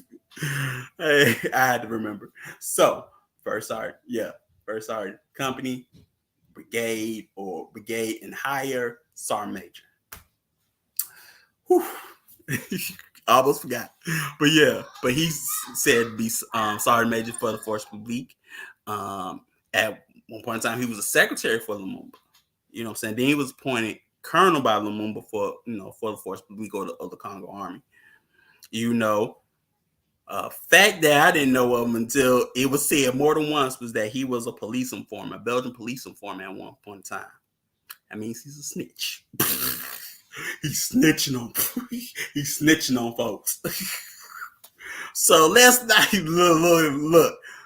When we police in Belgian police informant, you know. He became the commander in chief of the armed forces under President Kasavubu, and he took over the government in 1965. Now, I will say this. You know, even though he had a hand in the death of Patrice Lumumba, basically that ain't the only prime minister he gonna kill. There's another one. He kills him and basically other members of cabinet and put them and hangs them up on display. He hangs them, you know what I'm saying, in the Capitol. You know what I'm talking about? He, hey, Mobutu, he brutal like that, man. He got that goon hand, you know what I'm talking about, when it comes to this. But with the Belgians backing him and the US backing him, he's able to what? Basically stop all the chaos. Stop Katanga from being independent. Stop, Kasai from being independent. You know what I'm saying? And to basically bring, the country back under the fold. Now, also, with the death of Patrice, his faction or his people are still going to be rebellious and fight, But that we get into that a little bit later. But yeah. Now, when it comes to the full name of Mobutu that he takes on, you know what I'm saying? Because he took over government in 65. And sometimes it's like the goal this dude had. Because if you ever seen, you know what I'm talking about, the like the parade or the I'll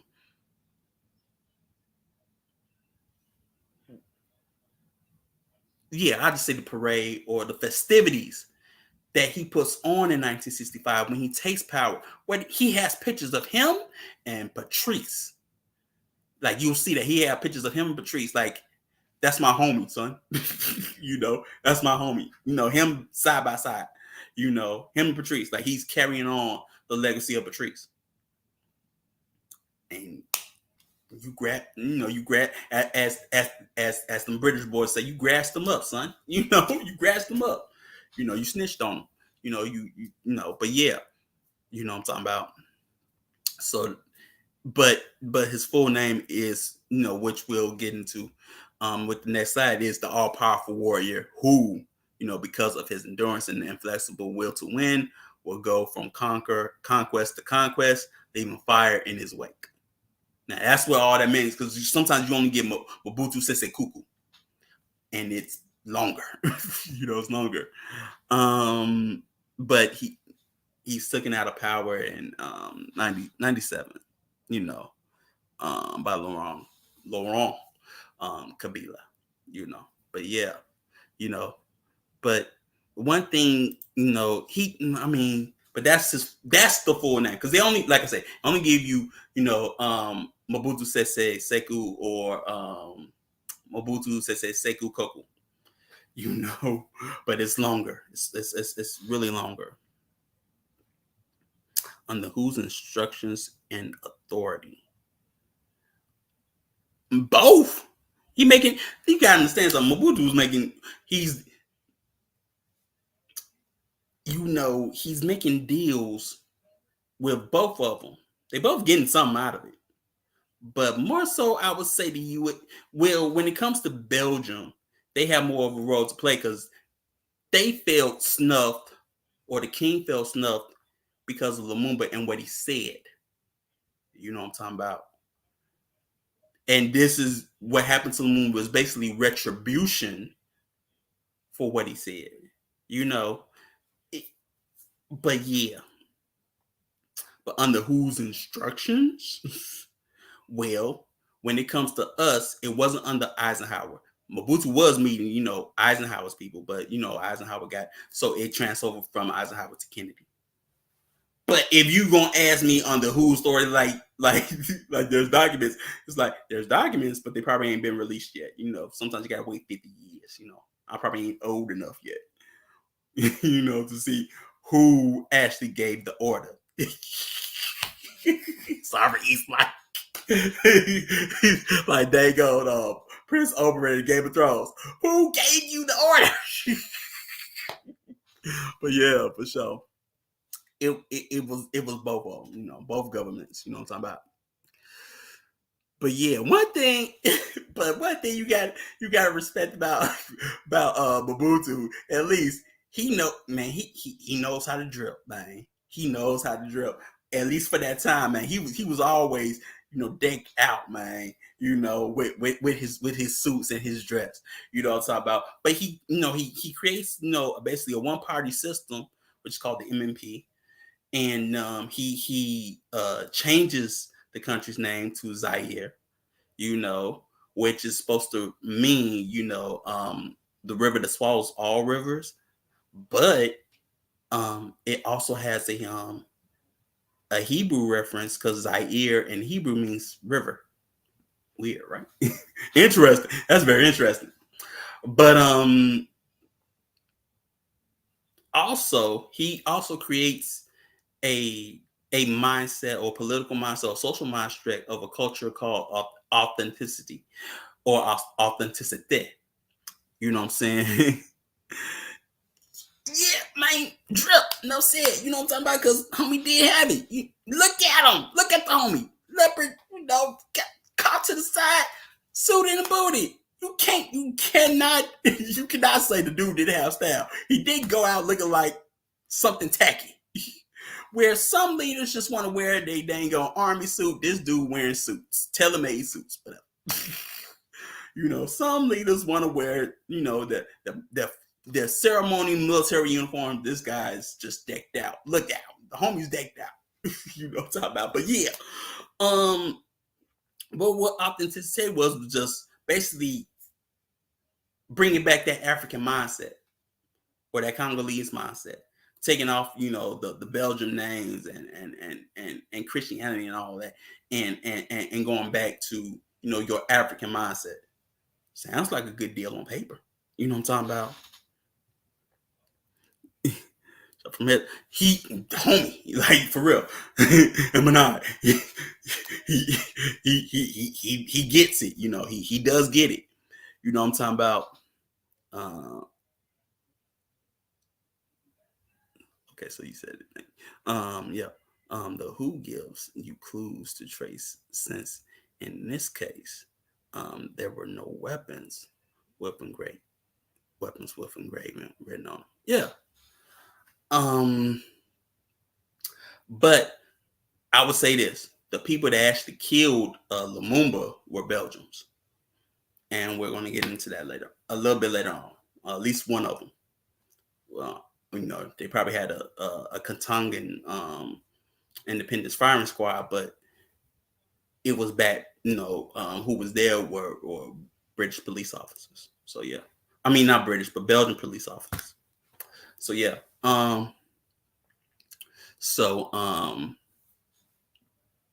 He creates authenticity. He changes the name from the Congo to Zaire. He changes his own name from Joseph Desiree Mobutu to Mobutu Sese. You can't say that 10 times fast. Say it 10 times fast. Don't ask me to. I'm not doing it. I can't do it.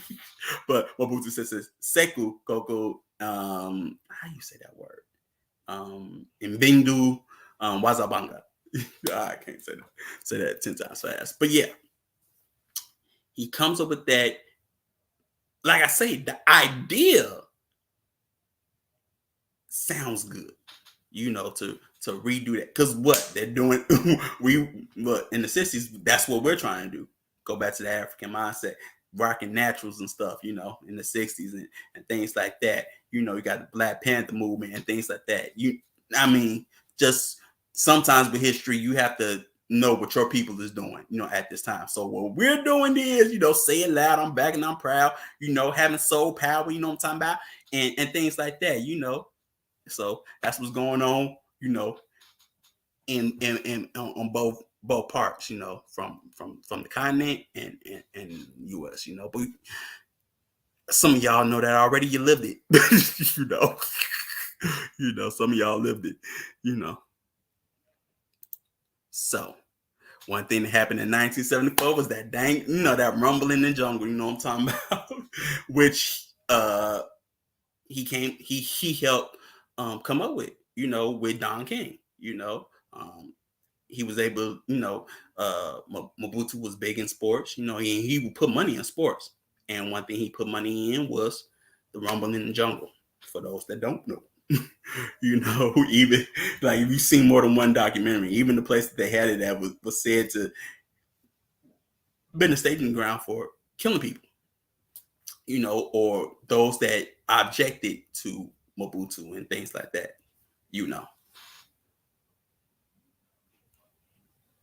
So,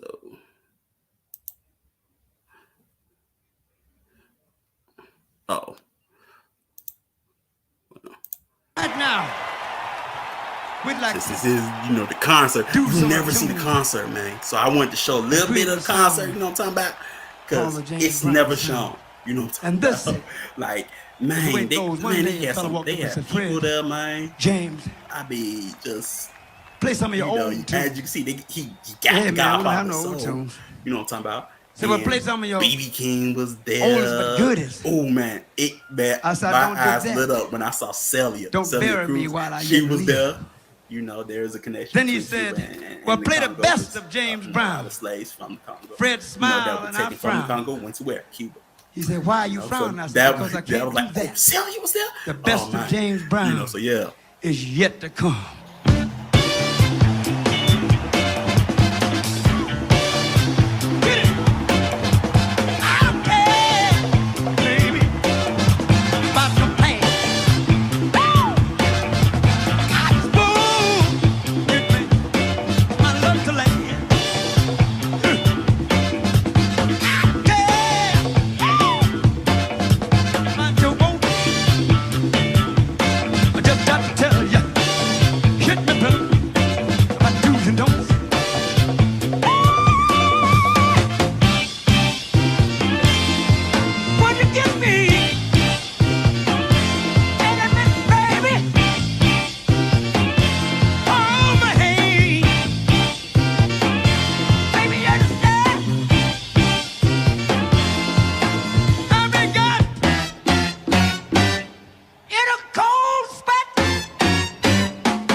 But yeah, man. For sure, man. Another one. Well, James Brown always, had drip. You know what I'm talking about? He had nice, as they used to say probably back then. He had nice vines. He had nice vines. You know what I'm talking about? But yeah, man. And you see his head was fried, laid to the side. You know what I'm talking about? Yeah, man. That was soul brother number one. You know what I'm talking about? But yeah, man. So another one we gonna get into. Show a little bit. Gotta show a little bit of the fight. Gotta show a little bit of the fight. We will be remiss if we not show a little bit of the fight. You know what I'm talking about? Punches will not hurt Ali. Ali just takes them, protecting his face at all times, does Ali. Foreman throwing more punches now. Maybe this could be the tactic of Ali to let the man punch himself out. 30 seconds left in round 8. Very even fight. Ali, a sneaky right hand. Another sneaky right hand. This time he works over the shoulder of Foreman. It's the combination.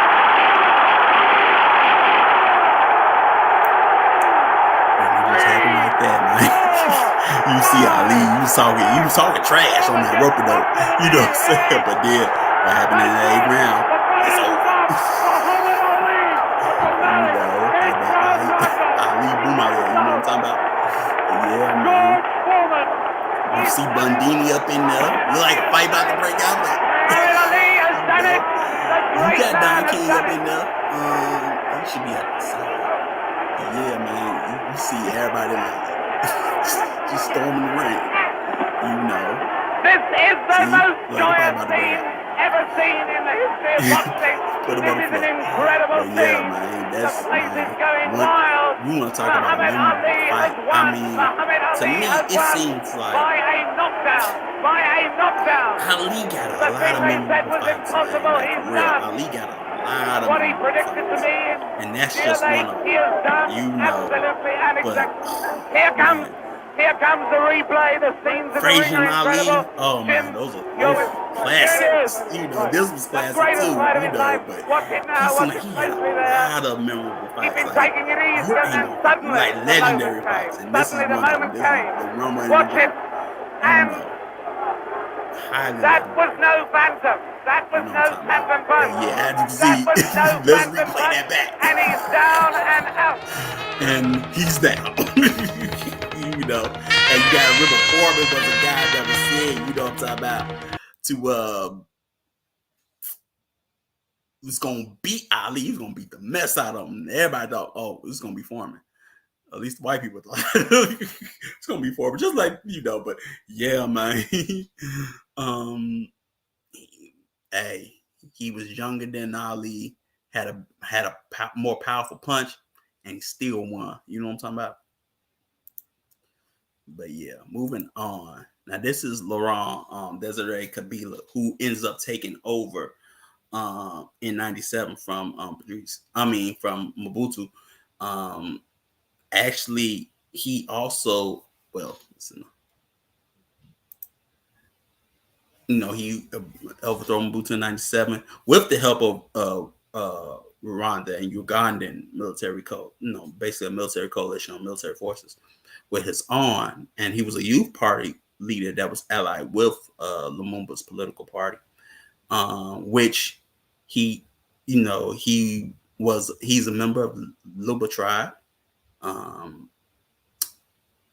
During his fight against basically Mobutu's back regime, he ends up working with Che Guevara. Actually, Che Guevara actually comes to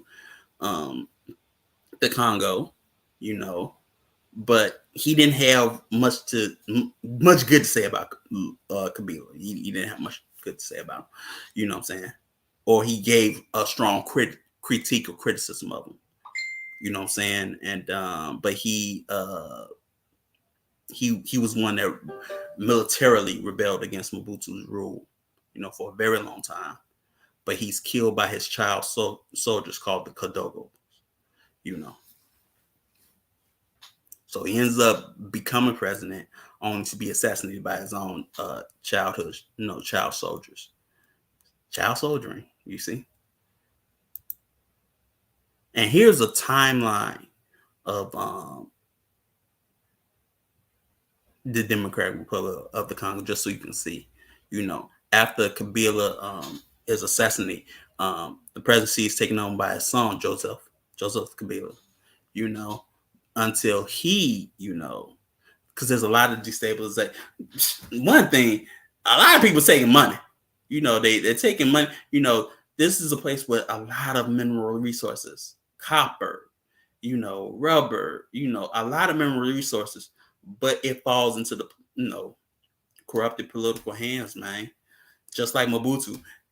He was one of the richest men in the world just because he nationalized the foreign companies there and took, the profits from the mineral resources, man. And, was able to have nice cars and nice, man. I gotta respect the dude's paper bag because he was able to have twin sisters. I don't know what it is about twins, but he was able to have twin sisters. His wife had a twin, and he had both of them. look, I don't know how you do it, but you got to respect the pimping on that. I don't know. I like twin girls, but yeah, but he had these powers. It's amazing if you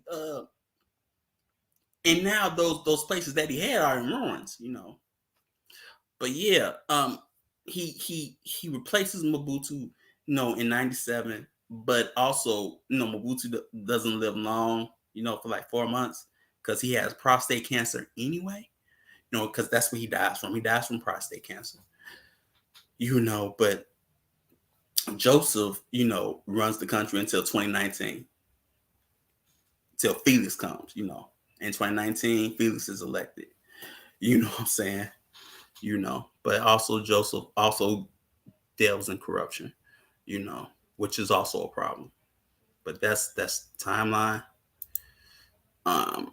Here is a demographic of the resources, just to show you. Look, they even got gorillas. The gorillas are there. Like I say, rich forestry. Rainforest, if you will, but rich in greenery.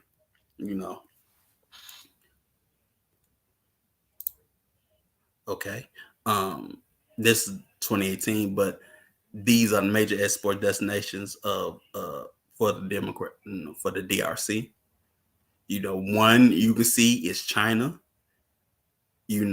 And other. I was trying to look, well, but why didn't you say you? Apparently not. But South Africa is one, Europeans one, maybe other countries that probably smaller, and the major import sources, China, South Africa, European Union, and other countries, Now this is wood exporting. So as you can see from this one, from the Congo River Basin, you have a little bit going to the U.S., but you have a lot going to China again, and the European Union, or Europe itself. Also a little bit going to Morocco and South Africa and Turkey. Yeah, that's there too. So, like I say, this is a place with vast wealth and resources, but you could say impoverished in economic wealth,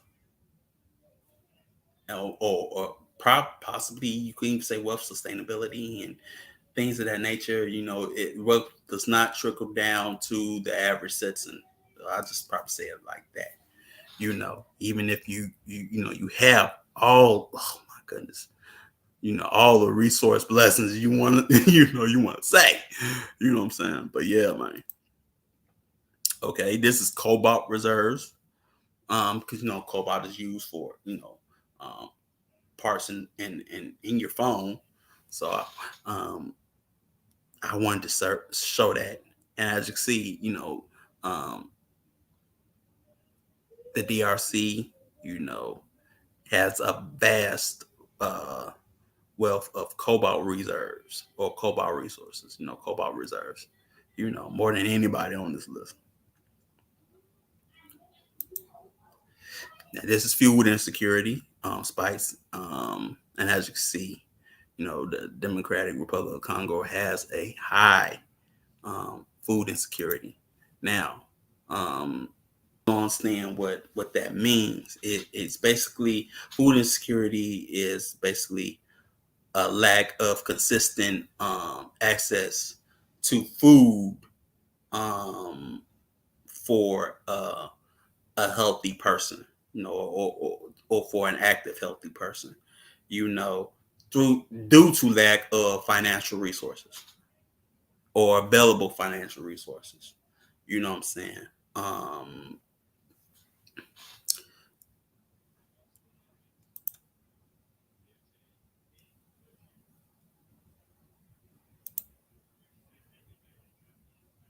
So again, with the acute food insecurity, see the DRC.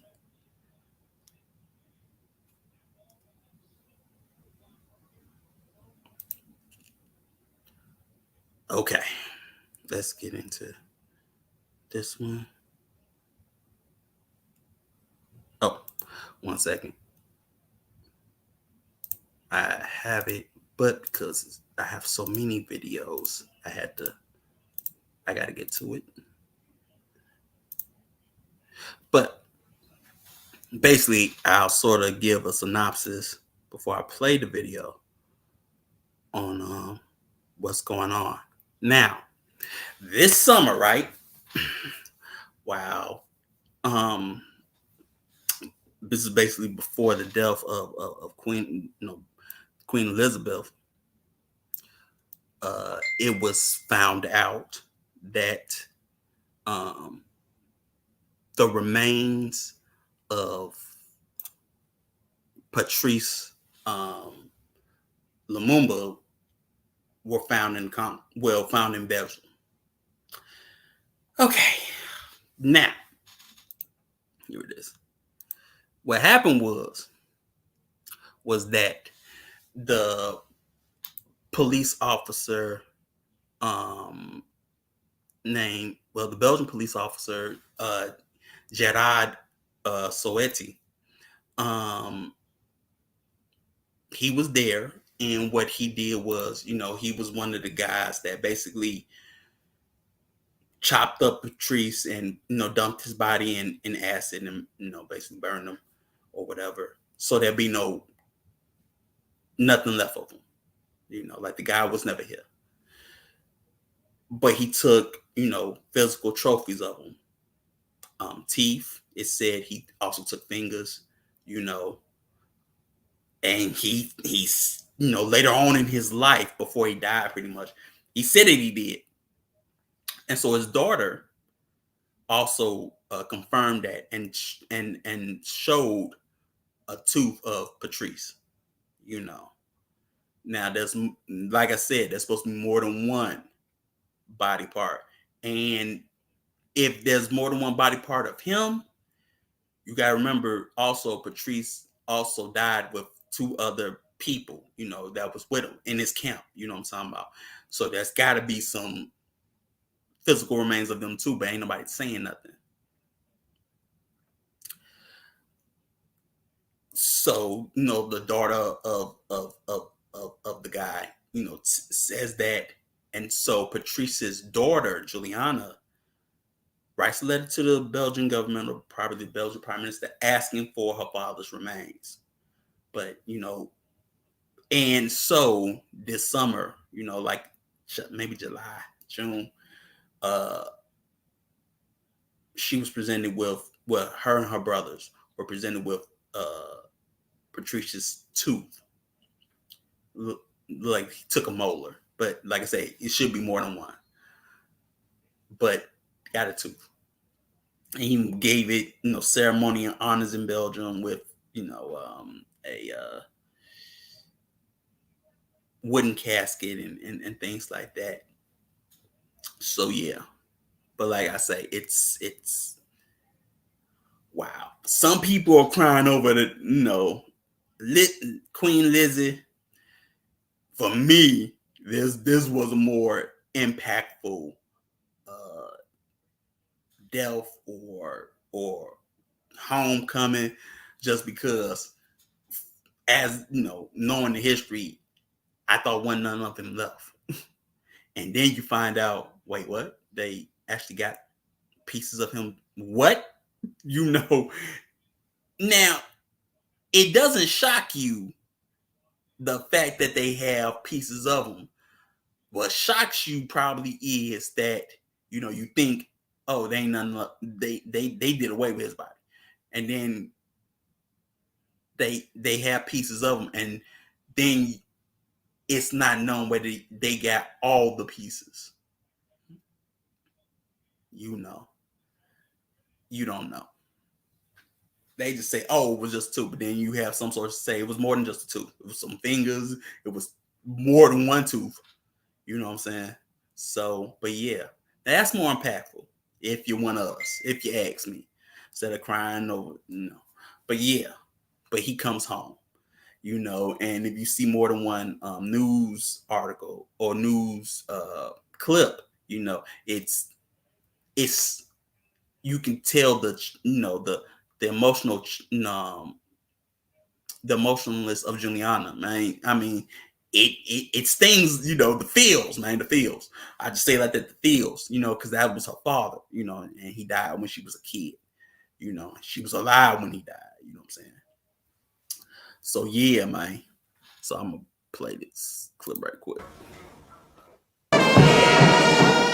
A state funeral accorded to Congolese independence hero Patrice Emery Lumumba. The ceremony was held on the DRC's 62nd independence anniversary. Congolese dignitaries, diplomats, and the president of neighboring Congo-Brazzaville joined President Félix Tshisekedi to pay their respects.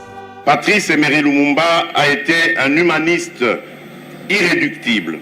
Patrice Lumumba was a humanist who paid the ultimate sacrifice for his country. He did so at a time when it was considered suicidal to speak out against the abuses committed by the Belgian colonialists. He was exceptional in trying to change the colonial order. Changement de l'ordre colonial établi.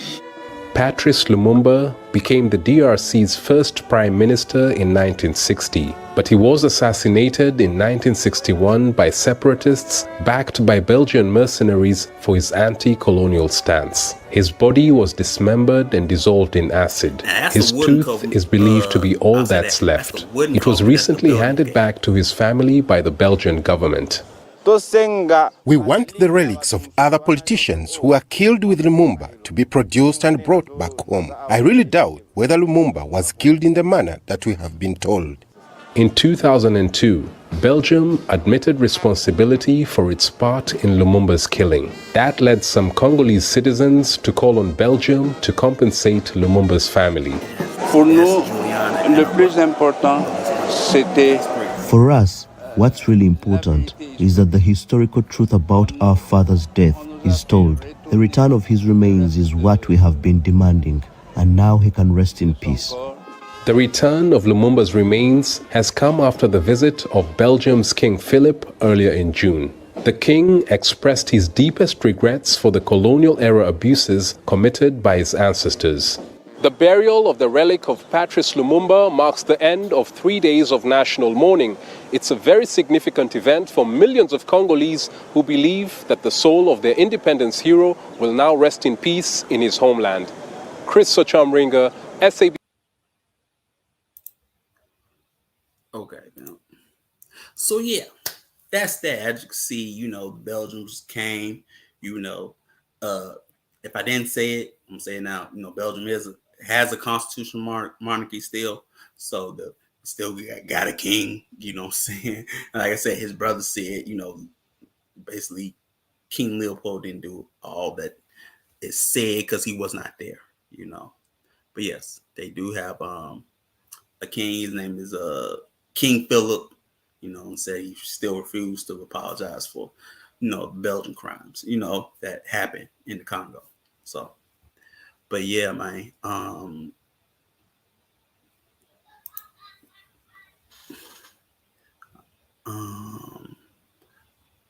feel like, well, let me see.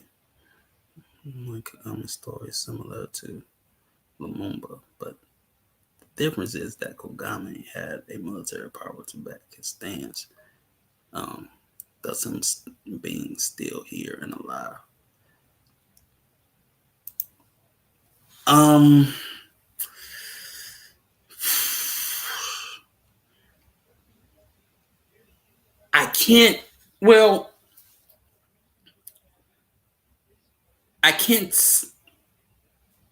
I would say formal military when it came to Lumumba. He probably didn't have the formal military because, of certain issues. He didn't have that because he was the prime minister, It's like there's levels to this. So he didn't have that. And like I said, this is a newly formed government, and not only that, if certain I would say agent tactics. One is destabilization or mutiny with the military. I mean, if some people may know, but that's a tactic to be used. Is rebel insurrection, or money backed rebellions. Um, you can call them black ops. Coup d'etats, but the works. What I'm talking about. But yeah, you don't even know. That could have been it. That could have been what really popped off. You don't know if that was really the issue with the force publique. It could have been, or it could have been what? A backed coup or a backed mutiny. Give me some money and you boys, mutiny. You know what I'm saying? Same thing with the independence of Katanga and Kasai. You know what I'm talking about? Backed by the Belgians. You know what I'm saying? Then you got Mobutu, messing with the US. Mind you, if you ever see pictures with Mobutu, he takes pictures with Kennedy, Nixon, Reagan. Did he take pictures? Did he take pictures with Bush Senior? I ain't never, but I do know those three. I do know those three. So this is a guy that made 3 presidents. You know what I'm talking about? So yeah, man. That's what I think of it.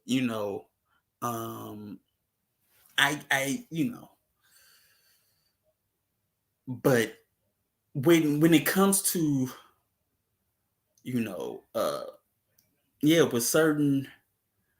with certain political figures, at least that try to do good, for their people, they usually are ousted by their number 2. And here's one prime example. Another one would probably be Thomas Sankara. You know what I'm saying? At least for me. But yeah. But that is the end. Whew, this was a lot. So that's the end. No more slides. You know what I'm talking about? But next, strong, right? I know Emily Kiri is gonna be happy because we can finally get into.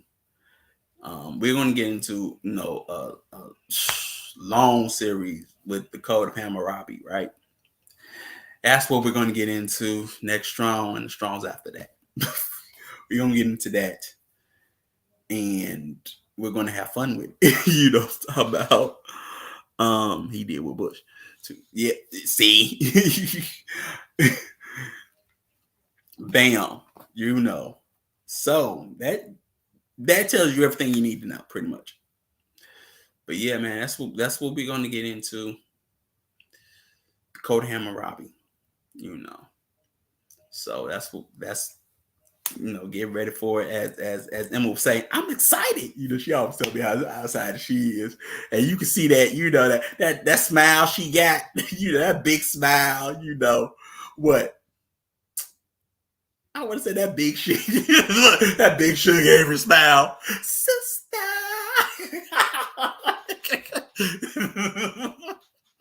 I ain't gonna lie. I do be thinking of sugar gave her. You been off me every time she smiles. Like, so let me tell you something. It popping in my head. But yeah. I wouldn't be me if I did. Everybody got to move for us that way.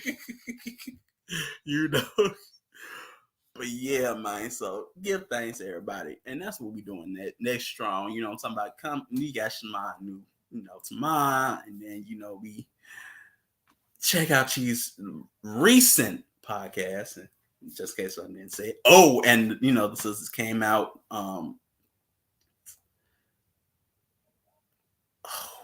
With the menstruation. Oh my God. So, but done the right way.